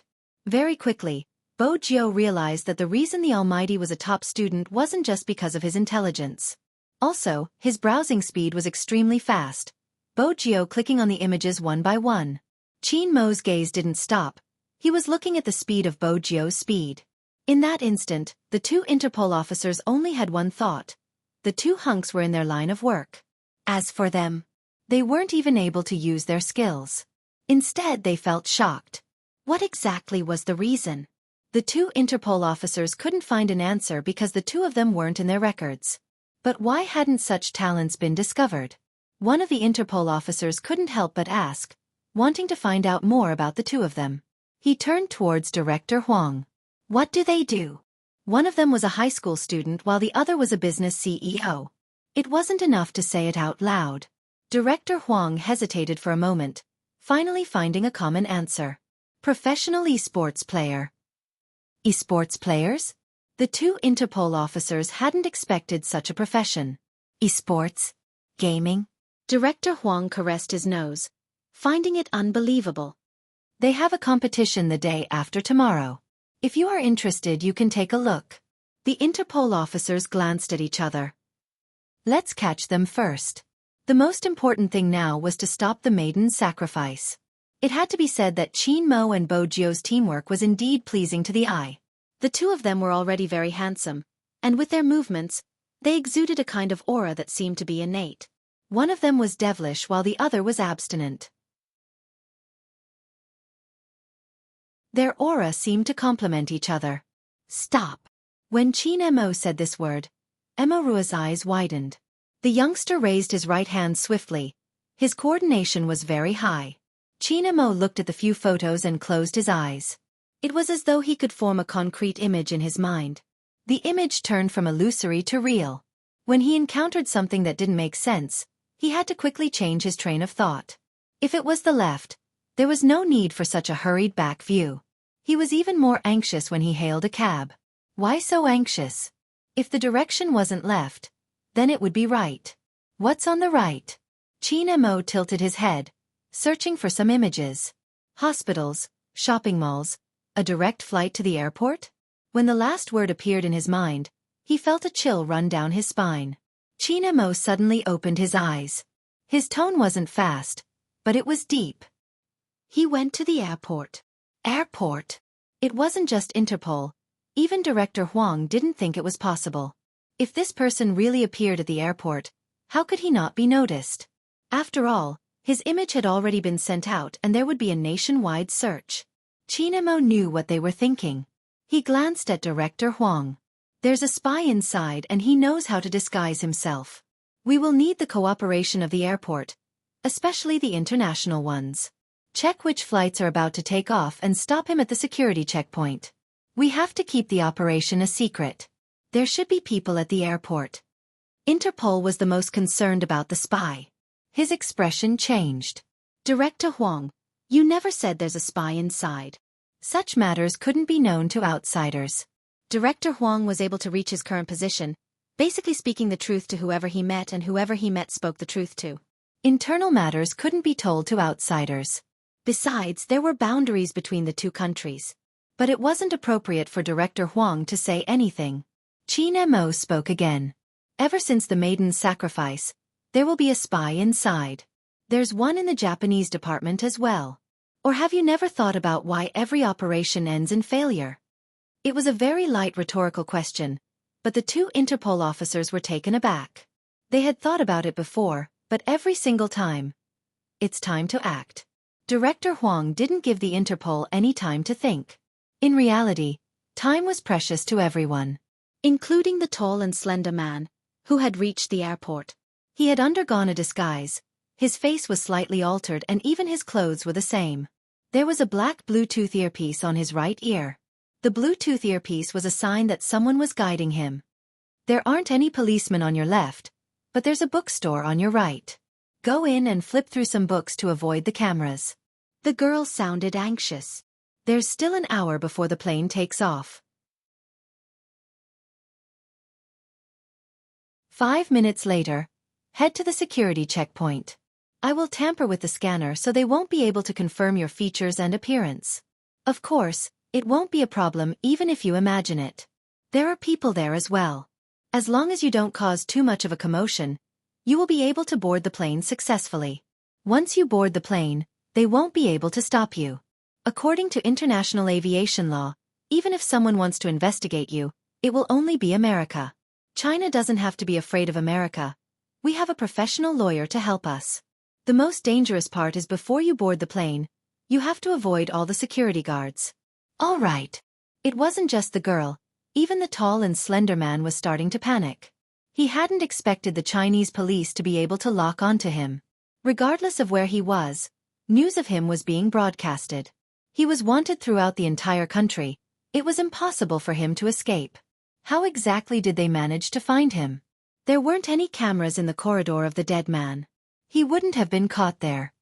Could it be that the person above betrayed us? The tall and slender man asked darkly. The girl paused before replying. No one would give up on a huge profit and he isn't an exception. The only person who wouldn't betray us is that person. Just like the higher-ups in the Japanese, the higher they are, the more they want. The reason you were found was probably because someone used internet technology to pull up all the places that the dead man passed by. You would definitely appear there. With Qin Mo around, it wouldn't be strange if he found you. What's strange is who exactly found those places. There must be someone else that we haven't noticed. Our plan has been foiled several times. The most dangerous time was when someone almost found me. I'm still not sure if that person has started to locate me. The only university beside the internet cafe is our university. I have no idea what information the boss of the internet cafe revealed to that person. But one thing is for sure, if it's the same person, we have to think about who is looking for us other than Qin Mo. After you go to America, take a flight back to the Golden Triangle. Get someone to help me check if there's anyone whose hacking skills are on par with mine. All right, the tall and slender man replied. Everything will have to wait until I leave. The girl was still listening to the tall and slender man's words when she saw a huge wave of police officers heading towards his direction. His voice grew anxious. There's someone in front of you, turn right. Do you see the security checkpoint? Don't look back, and don't show any strange expressions. Find a way to chat with the people around you and make them think that you are traveling abroad with a companion. There should be a tour group where you are queuing up, and the clothes you are wearing are from their tour group. Now, blend in and follow the tour group in. The security officer is one of us, so he won't take the initiative to expose you. You must be fast. After hearing the girl's words, the tall and slender man quickly changed his direction and strode toward the most eye-catching spot. People who were going on a trip would be in a better mood and would be less guarded, especially when they saw someone wearing the same clothes as them. The tall and slender man was good at talking too. He found someone to chat with casually and said with a smile, "I've learned some daily language before this. Uncle and Auntie, if there's anything you don't know, I'll translate for you if you want to buy something when you get there." He didn't just randomly pick these two elderly people to talk to. That was because, in terms of age, the tall and slender man was just right for people to mistake him for the old couple's son. Moreover, the old people were not xenophobic. They could start a conversation after a few words, especially when someone asked, "Are you guys chatting to register for the tour group?" The old man smiled. "Actually, other than going on a trip, my wife and I also want to see if our grandson is used to studying there." From afar, the security officers did not know what they were talking about. When the tall and slender man helped the old man to carry his bag through the security check, the security officers who arrived only glanced over. After all, in their minds, the person they wanted to arrest must be a single person. Thus, no one saw the disdainful smile on the tall and slender man's lips after exchanging glances with one of the security officers. So what if they had locked onto him? He still managed to escape. China's security was only so.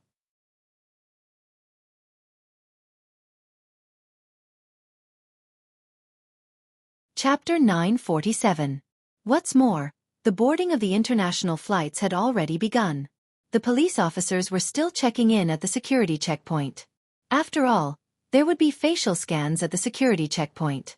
If he was a criminal, he would definitely be identified. It would be fine if he was facing a normal criminal. After all, his ID and face wouldn't change. But they didn't know that the person they were facing was an international criminal. The tall and slender man had at least 5 IDs and corresponding IDs. He knew how to disguise himself. Moreover, the police officers wouldn't expect him to be hiding in the tour group. Therefore, even if there were people going back and forth looking for him, no one would really notice him. Why are there so many special police officers all of a sudden? Is there something wrong? There shouldn't be so many special police officers usually, right? I'm not sure, but he's so handsome. The appearance of the large number of special police officers caused the people in the airport to start discussing. Gradually, the people also realized that the security today seemed to be especially strict. There were also special police officers patrolling near the boarding gates. At the same time, there were 3 planes flying abroad, and the distance between each boarding gate was very far. It was also a problem to decide which one to control. Moreover, international flights were different from domestic flights.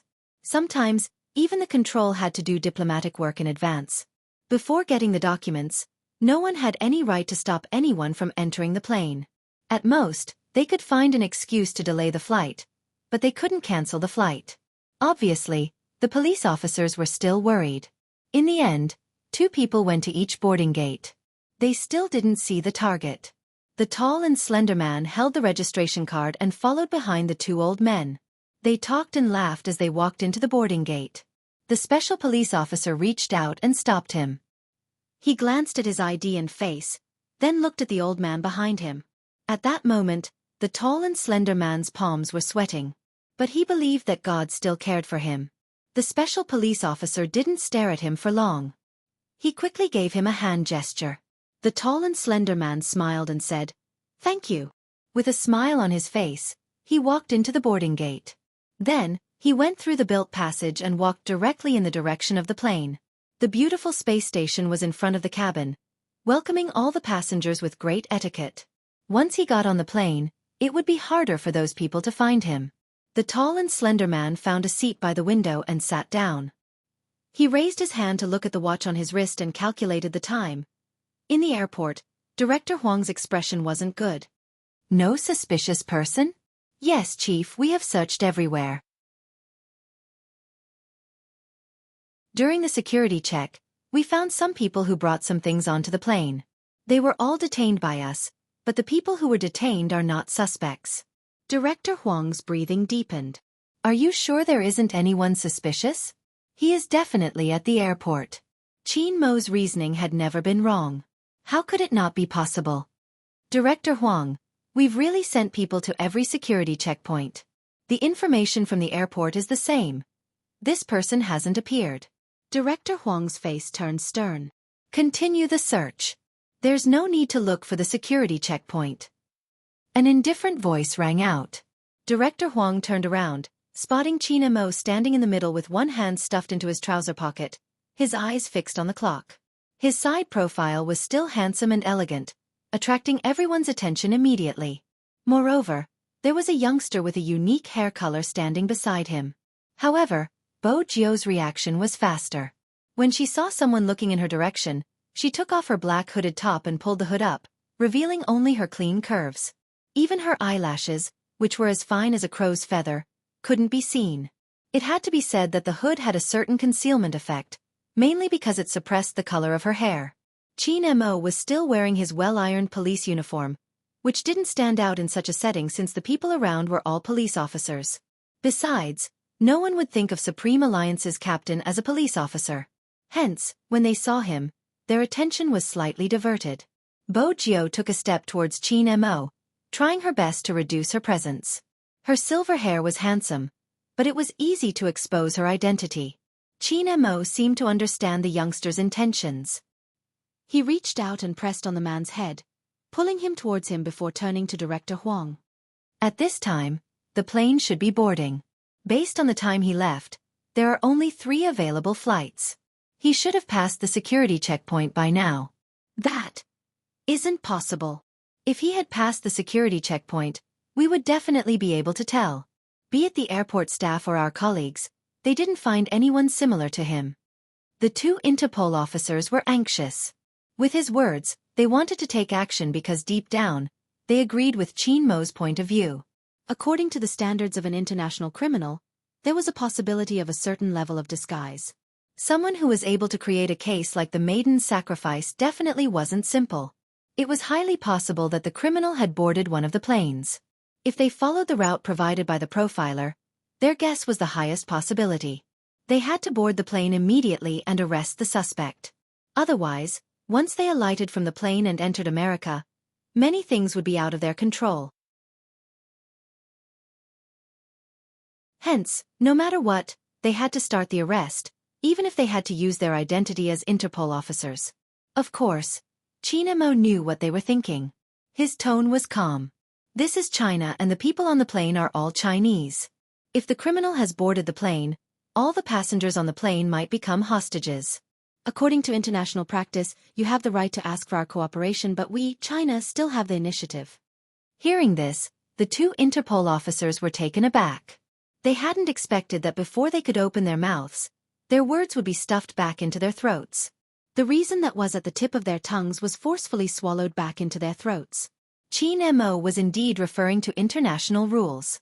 How did he know about international rules? Director Huang listened by the side. You mean the criminal is already on the plane? Based on his understanding of the aloof youngster, he wouldn't have said that if it wasn't the case. Qin Mo glanced at the time, his voice still calm. There is a 90% chance he is on the plane. Go ask which plane is preparing to depart. With that, Qin Mo turned his head and looked at the youngster beside him. The youngster's hands were stuffed into her long jacket, the hooded top covering most of her face. It wasn't clear what she was looking at. She was staring at a spot like a curious little kid. In that instant, Qin Mo seemed to have recalled something. It was a blurry feeling. The miniature version of a certain someone seemed to have been like this before, staring at a spot with her eyes wide open, her little face smeared with paint. It was very, very familiar. Here it comes again. Qin Mo furrowed his brows as though he was coming back to reality. He paused for a moment before walking towards the youngster. What are you looking at? Bo Jio lifted her chin, gesturing for Qin Mo to look at the group of people going through the security check. The distinguishing feature of the group was that everyone was wearing the same t-shirt. Some of them were wearing a hat, while others were not. I think we can start with these people. If they want to avoid being tracked and board the plane safely, They either have to disguise themselves as staff or a member of the group. I'm more inclined to the latter. If it's the former, it's impossible for that person to disguise himself as a stewardess. Someone as handsome as Brother Mo and I would be more likely. She didn't forget to praise herself for her analysis. Only a certain someone would do such a thing. But Qin Mo lifted his lips, his left hand pressing down on the youngster's head. I agree with you. With that, he turned towards the Special Forces officer beside him. According to your records, which of the 3 planes has a tour group? Reporting, young Master Qin, there are 2, both of them are from American Airlines. Which of the 2 planes takes off first? Director Huang, go and negotiate with them. Try to get half an hour to an hour's time. Qin Mo said this because he knew the other party had agreed to the same amount as well. Director Huang wasn't confident. This isn't a domestic airline, it's an international route and isn't a local airline. Even the airline is from America. I'm afraid they wouldn't be willing to give up so much time. Qin Mo asked for the name of the Special Forces airline before he dialed a number from his contact list. It was an international call. Very quickly, a deep voice came from the other end. It was spoken in authentic English. Qin, what is it? Is there a business collaboration? If it's a project from your family, we won't reject anyone, no matter how much. William, I'm not looking for you to discuss a project. One of your company's planes has met with some problems in our country. I would like you to help me get an hour to delay the departure by half an hour to an hour. William smiled. What's so important? Are you going to chase after an escaped girl? That's how it is on the television. An hour is too long. I can get them to delay by half an hour. All right. I'll make the arrangements now. Treat it as me returning the favor. Qin Mo hung up, turning towards the Special Forces and Director Huang. The plane will be delayed by half an hour. We need someone who is good at identifying disguises. I can't go up, the other party might recognize me and be wary of me. Is there anyone who is good at that? The Special Forces were indeed good at identifying disguises, but they weren't that good. Bojo glanced over, no one raised their hands. Brother Mo, what do you think of me? The youngster smiled devilishly, her words sharp. Everyone on the plane has become his hostage. If he knows how to fly, once he notices something amiss in the cabin, he would take action. Hence, it wouldn't be suitable for him to wear a police uniform. I'm the only one he doesn't know. Even if he sees me, he would only treat me as a passenger and wouldn't have any resistance. Time trickled by. At this moment, in the cabin, the tall and slender man seated by the window was starting to get impatient, getting more and more impatient at times like this. Everything was over, but the plane still hadn't taken off. The tall and slender man reached for the light, calling the air stewardess over. The air stewardess's smile was perfect. Sir, do you need a blanket? Or is there anything else you need? No, it's just 10 minutes before the plane takes off.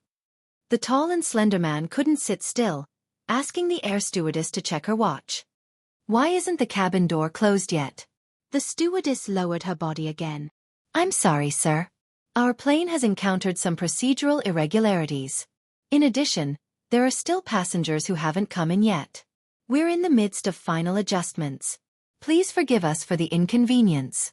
Procedural inconveniences. The tall and slender man repeated, arching a brow. He decided to wait for another 10 minutes. If the plane wasn't closing up after 10 minutes, it would be time for him to consider his next move. Based on the current situation, the old couple beside him were the best hostages. Their ability to resist was one thing, and the other was that they didn't have any powerful weapons on them. If he had a weapon, he wouldn't be able to get away with it. Therefore, holding one of the old couple hostage wouldn't just be within his control, it would also allow him to kill 10 police officers. However, he still had to wait and see. After all, if he held a hostage here, it would mean that his situation wouldn't be as perfect as it seemed. He still had to cooperate with the Chinese police. He was probably overthinking. The other party couldn't possibly know that he had already boarded the plane. They must still be checking him at the security checkpoint and boarding gate. The tall and slender man thought and looked towards the cabin door. Indeed, there were still people who hadn't boarded. What the air stewardess had said was probably true. The delay was probably due to the system adjustment. There was no problem in the cabin. He could wait a little longer. If the special forces were to enter, he wouldn't wait for them to recognize him. Once he saw them, he would take action immediately. The 10 minutes passed extremely slowly for the tall and slender man. When the 8 minutes were up, he looked at his watch again. It wasn't just him. The others were also asking the air stewardess for the reason. However, the air stewardess gave the same explanation. No one noticed that at this moment, a youngster appeared at the cabin door. The youngster lowered his eyes and only his chin could be seen. His face was covered, but from this angle, he gave off an unruly vibe. The hood covered the youngster's hair color, making him look mysterious. When the air stewardess said welcome aboard, she was slightly stunned, thinking that the youngster was a celebrity.